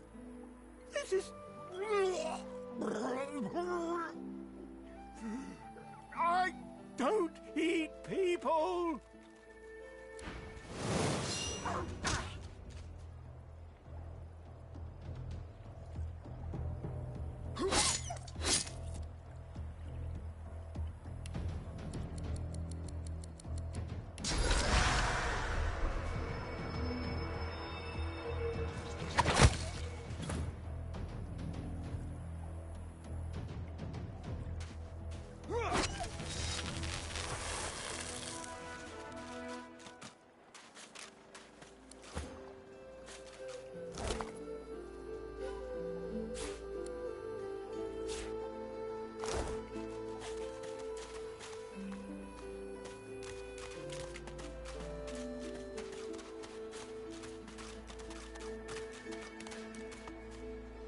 Frightfully busy at the moment, love. Haven't got any liquor on hand, have you? This fella could use a little comfort. Why, look at that. Just what I ordered. Ain't you a peach, love? And old Dean here'd thank you too if he could. Poor fella over there crossed one of Griff's card sharks and got a club to the skull. Doomed to be sure, but I'd like to ease his way out.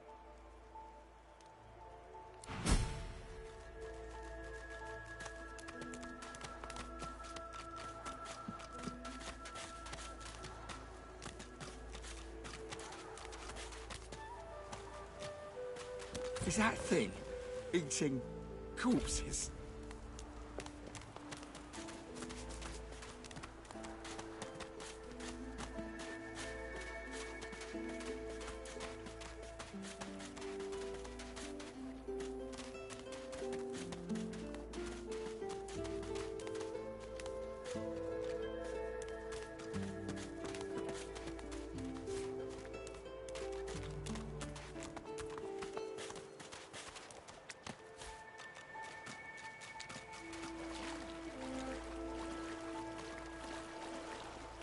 Here you are. I wonder what keeps you. Tell me your tale.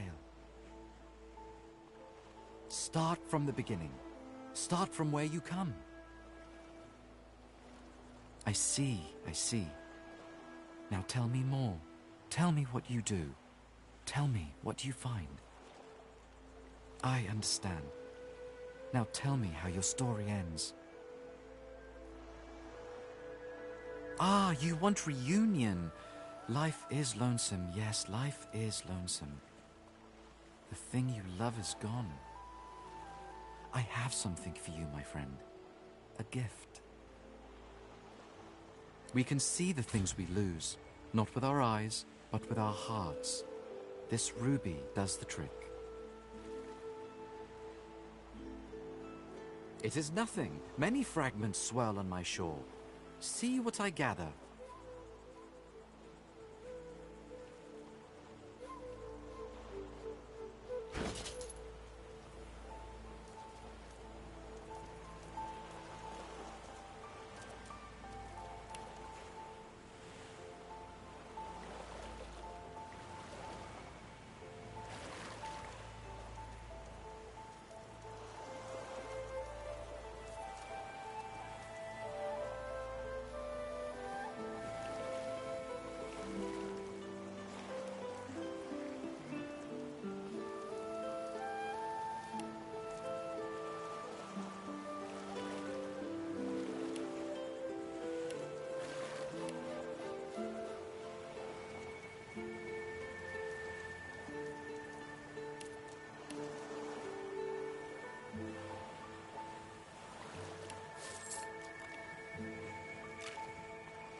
Cowrie, cockle, clam.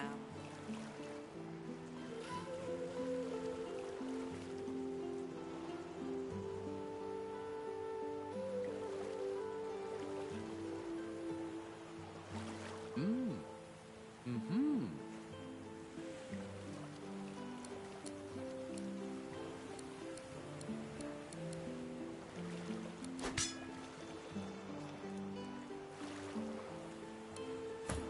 Patience, Mal.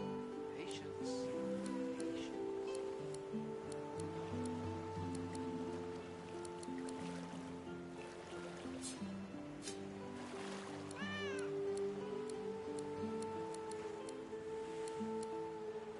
Tides in and out and in again.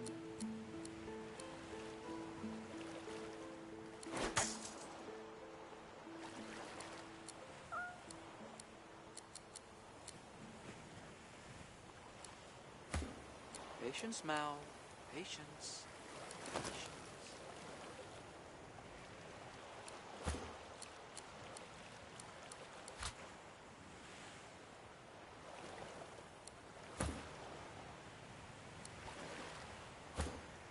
Patience, Mal. Patience. Patience.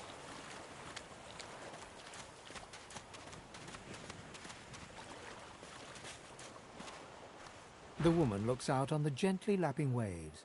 She seems totally at peace, but as you approach, she turns to you with a cheerful smile. Haven't seen you around here before. New?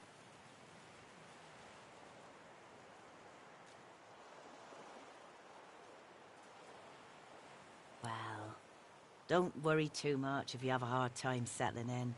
Takes a while to get used to the place. You here alone?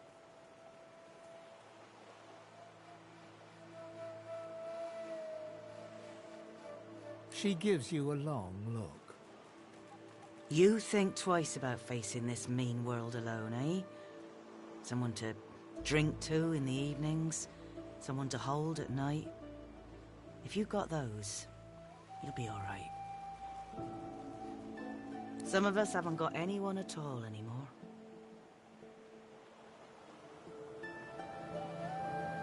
Used to be I had a family, a husband, and a little boy. We were healers. Source was in our blood. Then they brought us here. I couldn't stop them from taking my boys from me when they did. Reckon they were cured. Maybe even released. Don't know why the Reds didn't take me too. Now I'm just waiting for him to call my name. Waiting and remembering.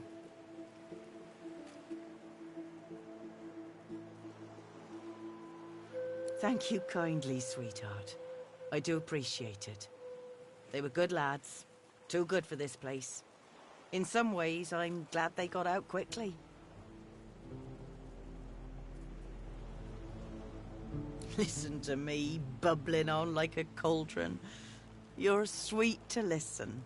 And yes, they were lovely. Totally lovely. I'll see him again before I'm gone for good. That's for certain. You run along now, darling.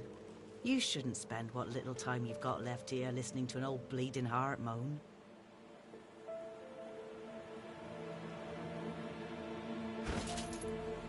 Tides in and out and in again.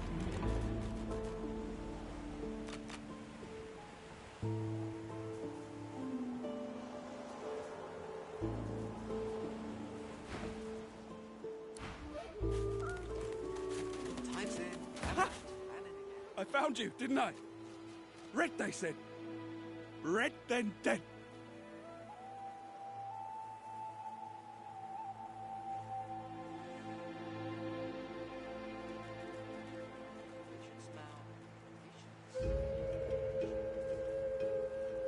Them that pay the bills, of course.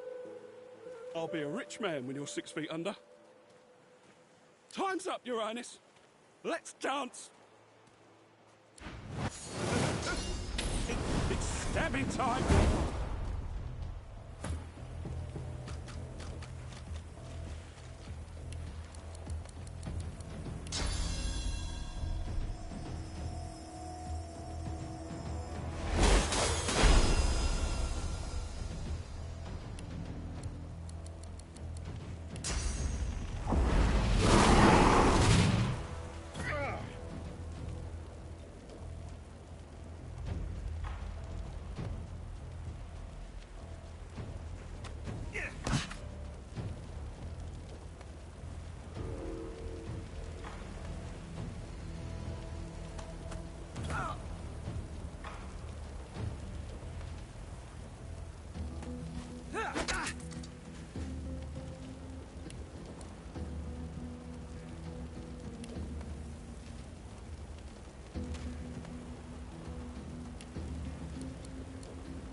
Show yourself!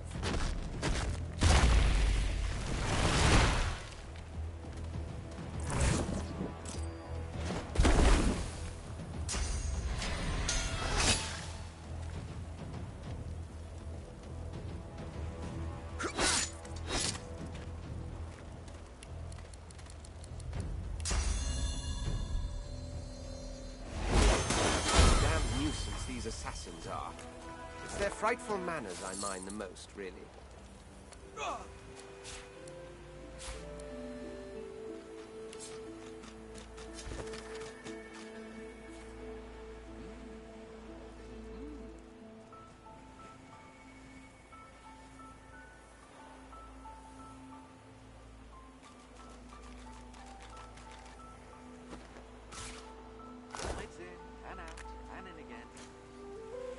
Well, that was rather fun, wasn't it? I do find it ever so invigorating to cut a cutthroat's throat.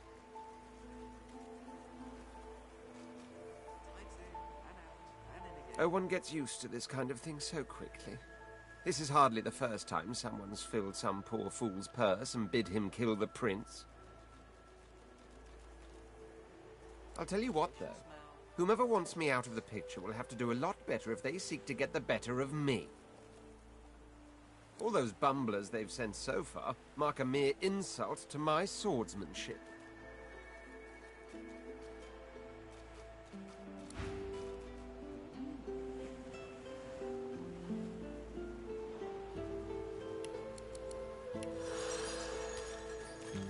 Yes, by all means, let us partake in the art of conversation.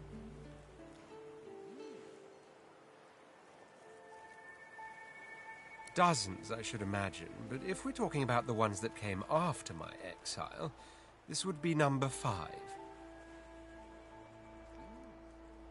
Let them come, I say. Keeps one sharp.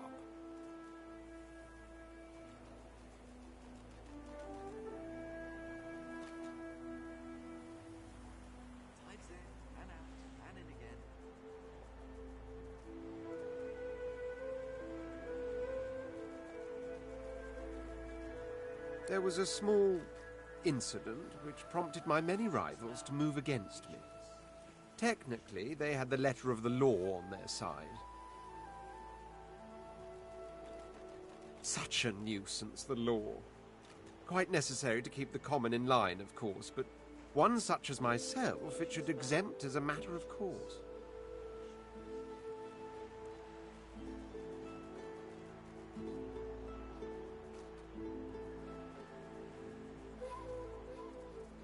What I meant was that, being authority, I shouldn't be under any thumb.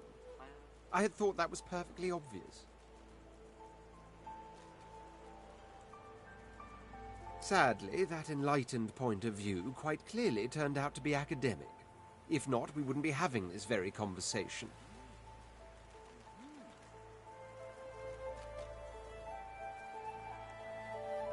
I hardly know you as yet. Let's leave some mystery in the relationship, shall we? We can exchange criminal records later.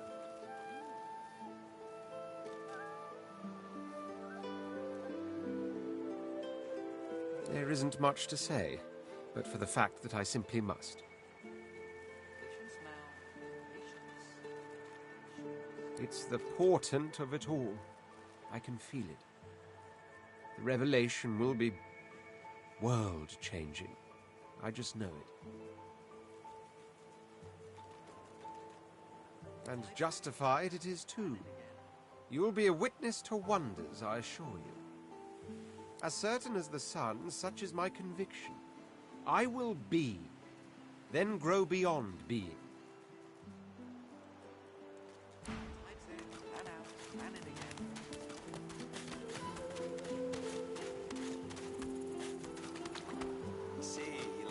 Big and strong. Comes it out all dilly-eyed. Twists and rubs and tweaks the nubs. He strokes and pokes like all the blokes. He say he'll touch it all day long. Comes it out all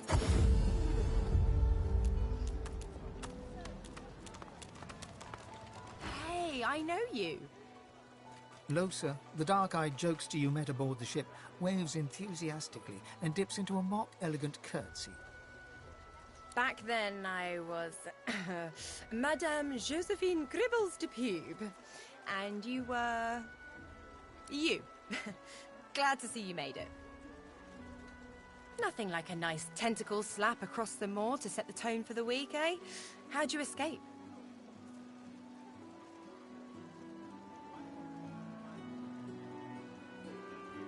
I saw you fall. We all did. Thought you were done for. When we get out of this place, I owe you a pint. So you managed to swim to safety, is that it? What about when you were in the water? Didn't hear anything unusual, did you? I heard the same thing! Do you know what this means? It means I'm not the only... Losa's voice catches in her throat. The joy drains from her face. Her eyes lose focus, and her whole body goes rigid. She is stock-still, waxy-skinned, her eyes dark. Greyish-black veins run from her eyes down her cheeks. Her head snaps to you mechanically, and her eyes lock with yours, dark pupils dilated into great black voids. Light suddenly flashes back into her face. The grey veins drain to pinkish flesh, and her whole body relaxes. Anyway, what were we talking about? Ah, it's nothing really. It's just... I'm just a bit... well, a bit... hospitable? Put it like this. You've never been a host, I bet. That's because you're an infested clump of leaves on the side of the road. That ain't bad, though. I'd give just about anything to be like you. But I'm a roadside inn. Red door, flowers out front, friendly lady at the door beckoning you in for half price. Like a goddamn gold star inn for the disembodied. She gives you a searching look. You seem pretty well adjusted.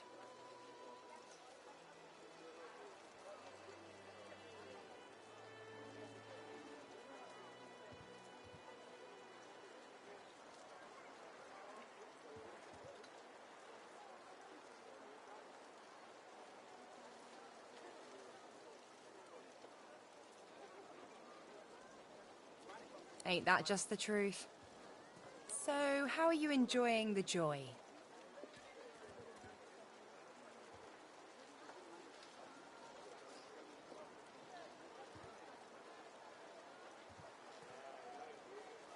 So true. And you can stay as long as your heart desires, free of charge. So, you want to check this place out together? Strength in numbers and all that. It does, right? Before we head out, I've got more than a few tricks up my sleeve, so you'll have to pick which one I'll pull out if... when push comes to shove. Lately I've been into the enchanting arts, but I can shoot, slash, summon, steal, whatever your little black heart desires. So, what'll it be? Sounds fine. So, we're good to go? Yeah? Well, that was easier than I thought, and I'll do my best to stay myself. Lead the way.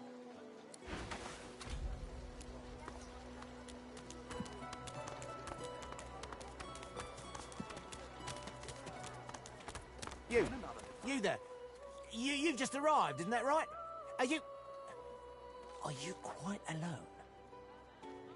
In that case, listen up. You must think me mad to approach a stranger, but this camp is full of cowards and I'm running out of time. Fast. Too fast. Way too fast. I've been here a long time. Longer than anyone else. People get taken sometimes. Some folks say they get cured. I don't know if I believe it, and I don't want to wait and find out. I have a way out of here. It won't be easy, and I need a partner. Just one. Are you interested?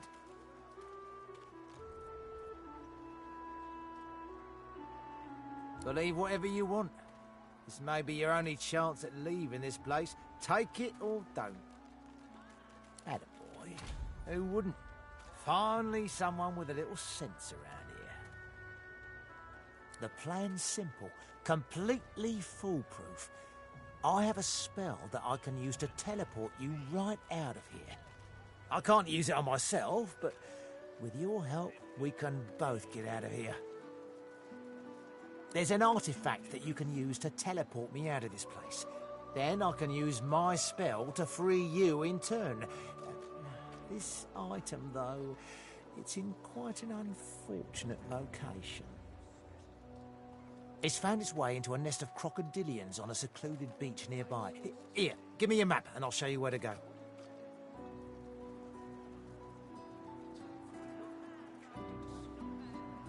Get that artifact, and you and I are as good as free. Go give those lizards... Pardon, what for?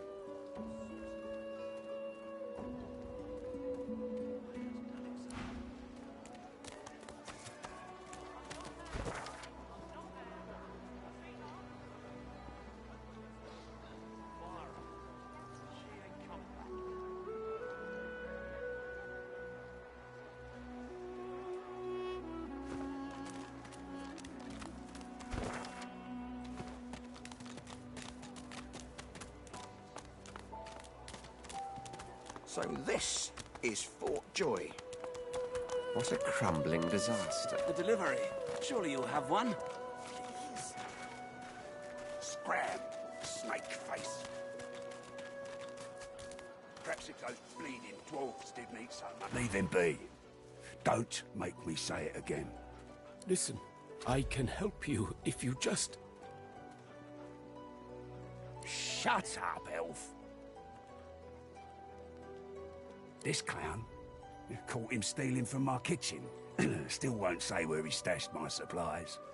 Sound like someone you'd let off with a slap on the wrist. Caught him red-handed trying to make off with a second crate after he took the first. Went down like a rent boy when we grabbed him. Easy. Supplies. Crate of food, citrus in particular. He'll talk, or he'll die quiet.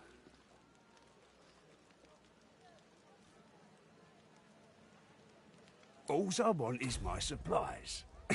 Happy to let this clown die in a gutter instead of my kitchen. Bring back my crate, and you got yourself a deal.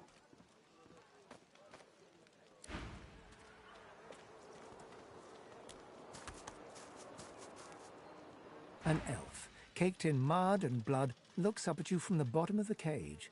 He holds his shoulder at a strange angle. Despite his condition, he appears eager for your attention.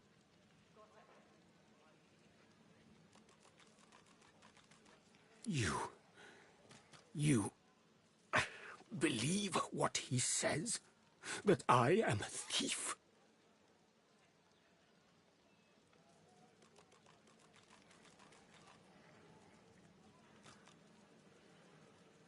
Ain't fit for beasts. He perks up and wipes his face with his good hand. I got that special shipment. Sahela, you speak to her? She is all right then. Good.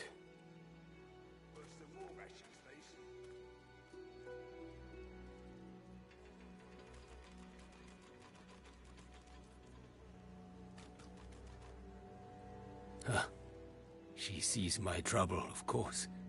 She already knows. And she knows I help you out of here in exchange. If Her Majesty finds us on there, you forget my name, here. Keep me down, will ya? I am grateful. Your freedom for mine.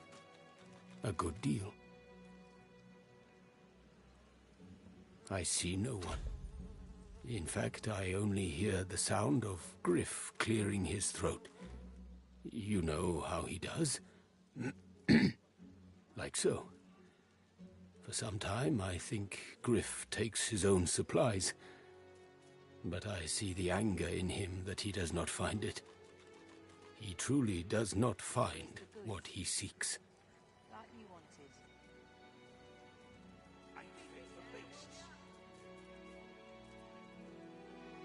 I intend no harm. I want only some provisions. A bit of bread, a potato or two. Nothing Griff should be loath to give.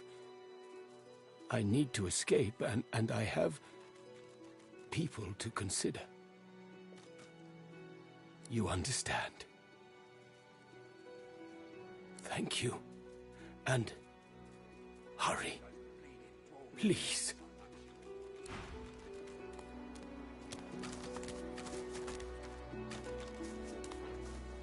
You looking for a match? You'll have a good head on most of the competition, that's for certain. A good tail, too. Poor lugs won't know what hit 'em.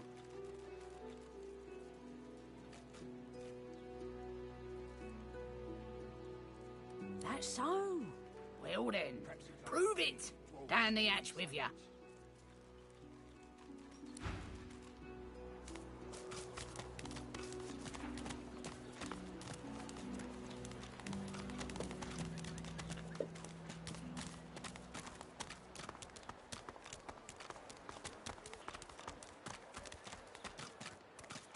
Shove off. None of your business, you leathery freak.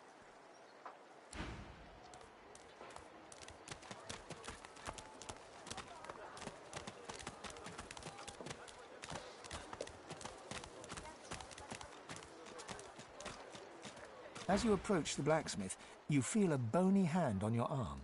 Fane leans in and whispers in your ear. If it would be acceptable, I have an inquiry for this human. It is of a personal nature.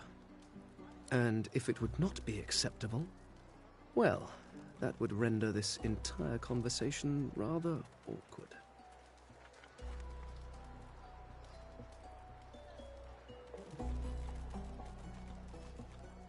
Fane approaches the blacksmith and quietly speaks to her.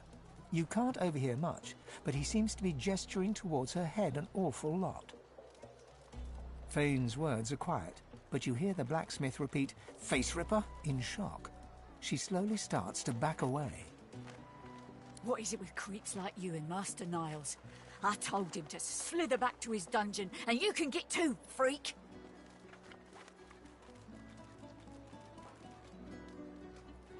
Fane backs away, scratching his head. It seems that didn't go as he'd expected. He is lost in thought, though. She must have said something he found interesting.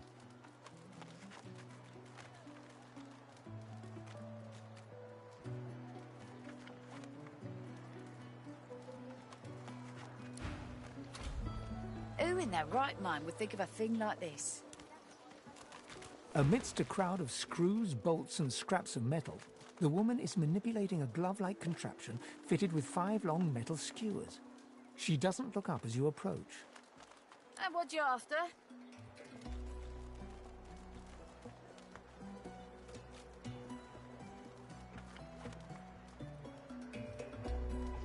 Get bent! A grin cracks her stony face. Sure thing.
I ain't. Just seeing how it's made. She's clever, Dallas. Made these herself, for those bodyguards of hers. Boy, they're sharp. She looks up. You looking to buy something?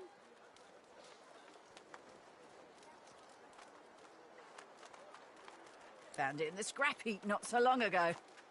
We used to know each other back in the day, you know. Dallas and I. Never knew her to be much of a wrench head back in the day, but once she joined the Order, she started turning out all manner of oddities. She nods once.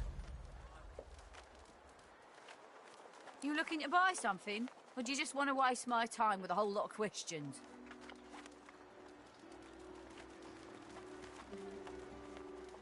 For you? Hell no.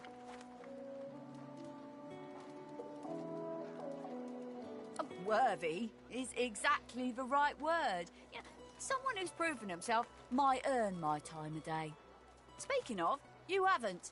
So buy or shove off.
Looky, looky here, mates. A fresh face.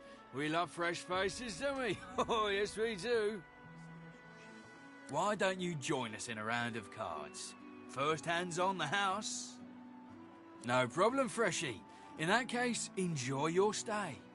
But I'll be needing to collect your interment fee first, of course.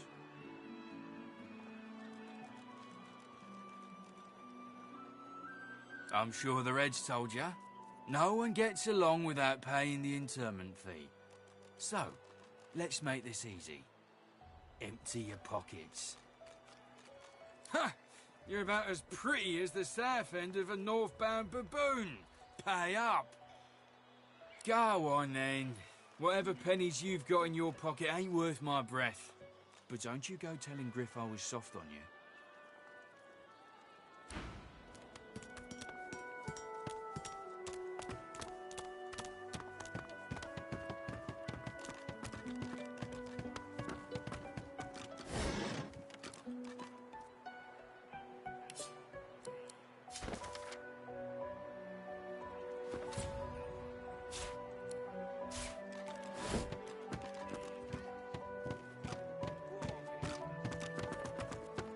Yeah, what of it? Ah, grab it, you goblins, come over here. It's too tight.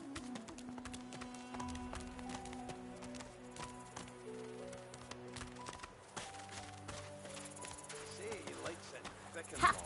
Collared like a dog. A very tall, very scaly dog. I pity you, but Sceptre the Ineffable has no patience for weakness. Laughing in the faces of my enemies, of course. Little do they know, the most powerful sorcerer the world has ever known scuttles on their very shores. This power is my birthright, same as yours, but one of us has grown to astounding heights, and the other has sunk into depths too humiliating to describe. Pity.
What's this?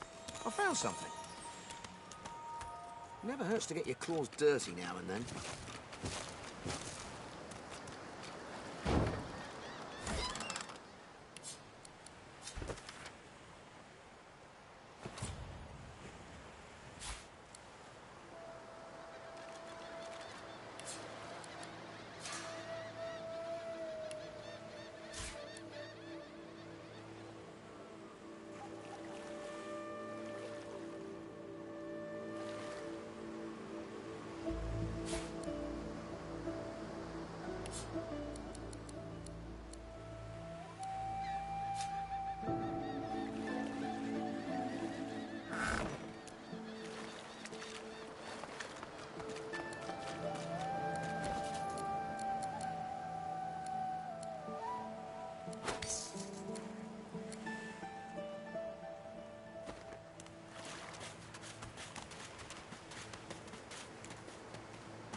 Patience, Mal. Patience. Patience.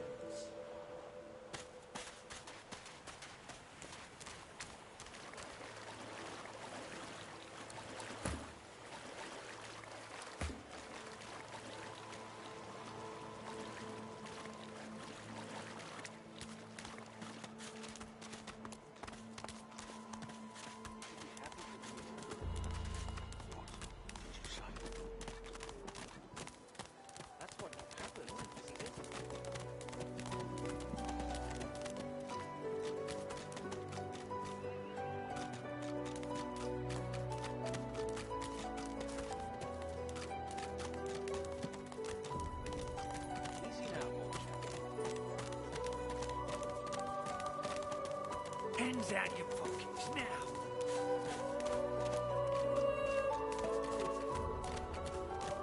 Perhaps if those bleeding dwarves didn't eat so much.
bolted on there tight, ain't it?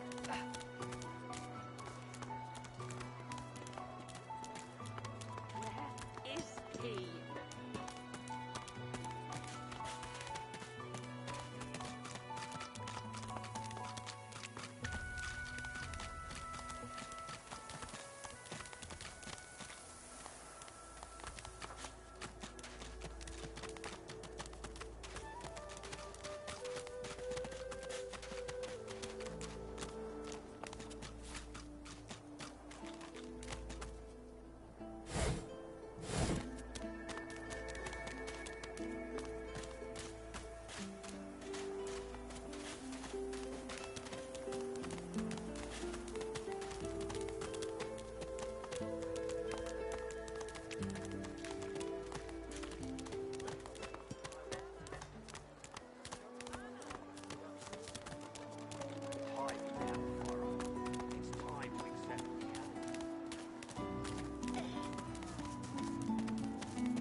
Leave it, Sam. I won't say it again.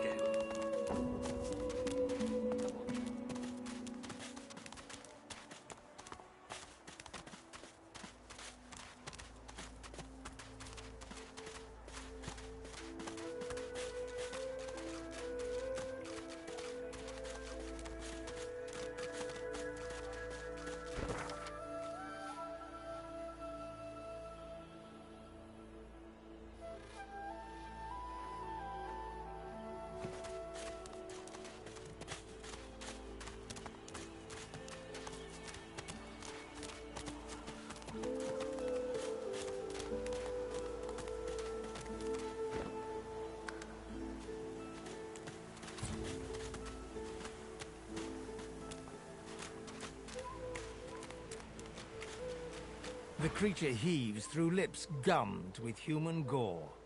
It turns to you with great effort, pain apparent in every movement, and madness screams from its wide, bloodshot eyes. You. Quite lost. Quite lost. Careful, or they'll cross your wires. Now, a little query. Where grows the yarrow? Quickly now, for I have... The creature gingerly takes the plant into his bloodied hands. He runs his fingertips over the white flowers. His panting breath slows. Darling, dear darling child. Hello, yarrow girl. Can it really be you?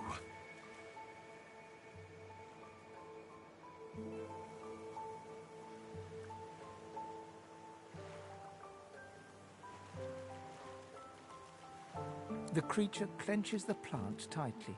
His breath quickens. He seems liable to lunge at you at the drop of a pin. You wouldn't understand. A father's pride, a father's love. The creature begins to weep.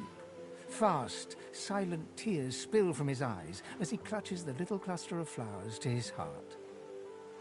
For you, my ring, part of me, name of Migo. Thank you.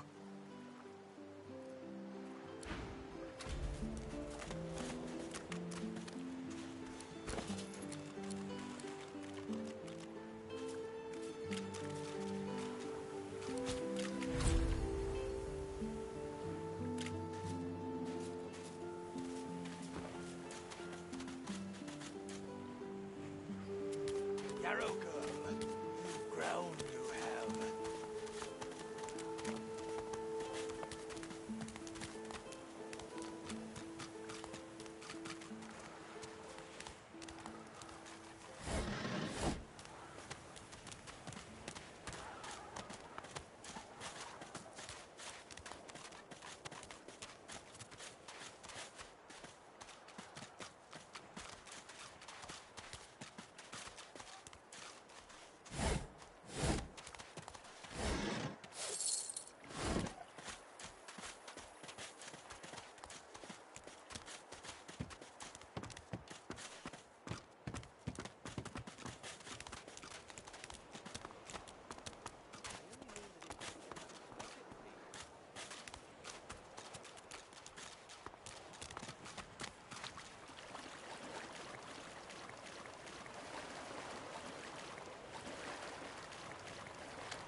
I hope you love your bell, my friend. Its chimes help you find what you seek, or help what you seek find you.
The cat's eyes are clouded and grey.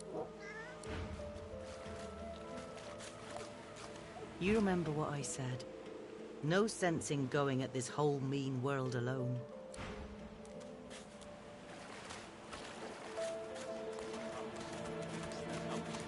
Strokes and pokes like all the blokes.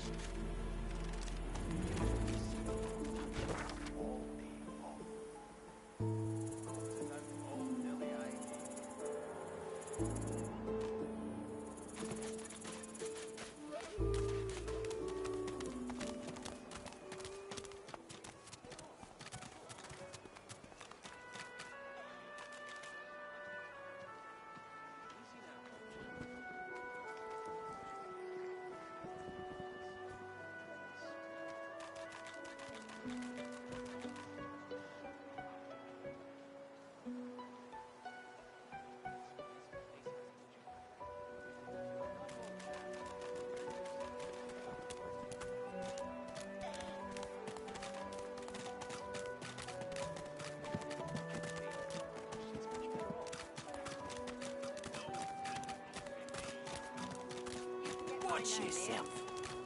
Dig a coin then.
Leave me.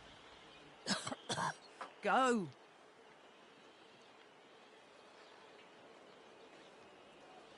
She smiles and reaches out as if to touch your arm, but pulls back at the last moment. Sorry. I almost forget sometimes.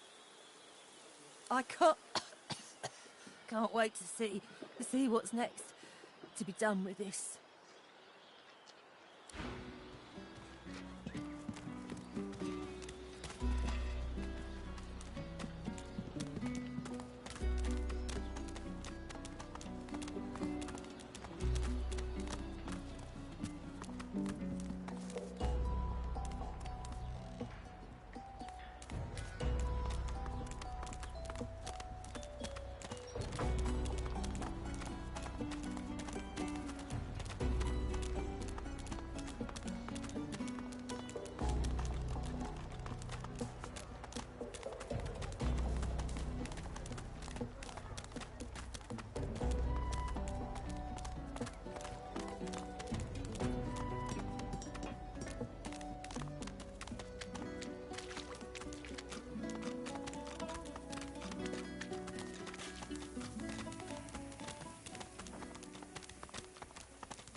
Bad luck to let one of them cross your path.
You don't smell like oranges. I thought all lizards smelled like oranges. I guess it's just that crazy fellow with the pointy tail.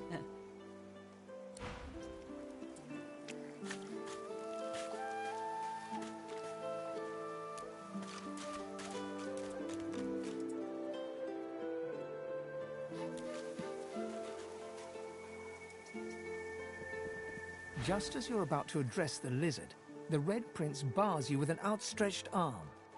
This man is a dreamer. As you know, I need a word with him. You may wait here while I speak. Permission indeed. He bids the dreamer stand up and pay attention, which he does in a grovelling and awkward manner. The dreamer then chews and swallows a handful of Drudenay leaves before slipping into a trance-like state. He falls asleep. To your surprise, the Red Prince lies down and follows suit. After about half an hour, they wake up and begin to discuss what they saw in their dreams. The Red Prince pinches the bridge of his nose in apparent irritation before turning his back on the jabbering dreamer. A deserved bit of sarcasm, I suppose. But though this sting-tailed fellow may be a less than stellar specimen in the firmament of dreamers, the dreams themselves prove to be quite elucidating. Turns out I'm being hunted by an enemy I didn't know actually existed. The myth-shrouded House of Shadows. The dreamers, though, they're on my side. And they've visions of me on the throne.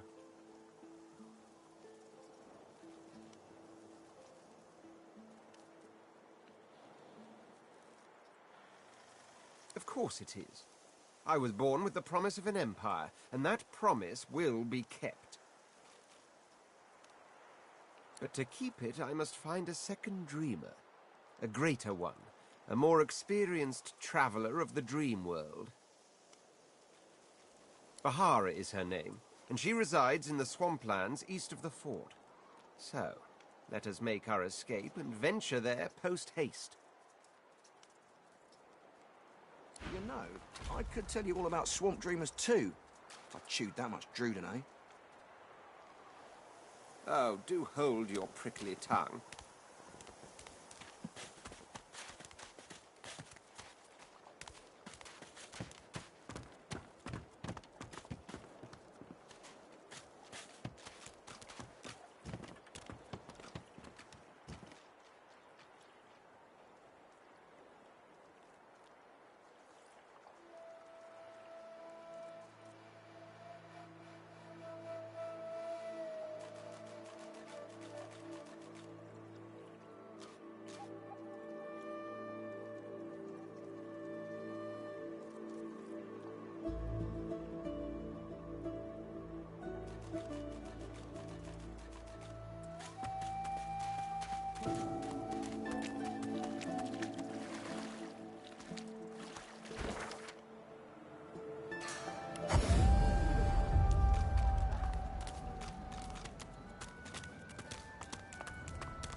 Don't tell anyone where you got this, okay?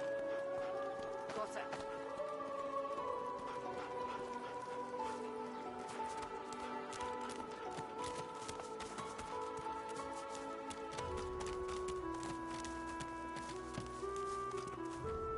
Griff glances from his blade to you and back again.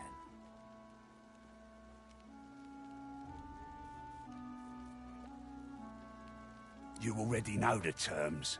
Nothing else to say. Sure, have a look.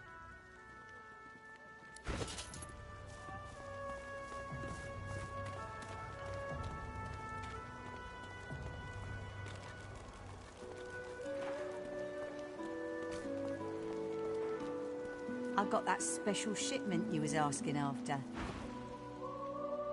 Give it down, will you?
I got that special shipment you was asking after. Take your coin then.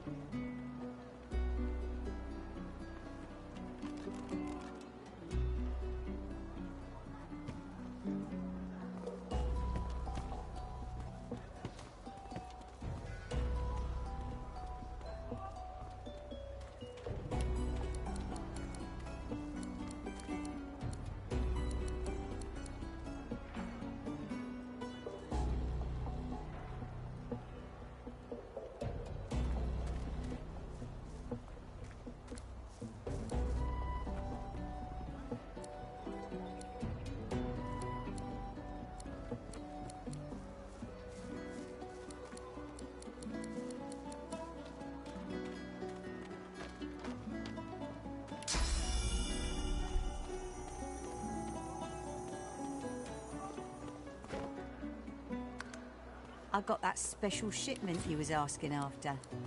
Take your coin then.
If a magister finds us on you, you forget my name, here?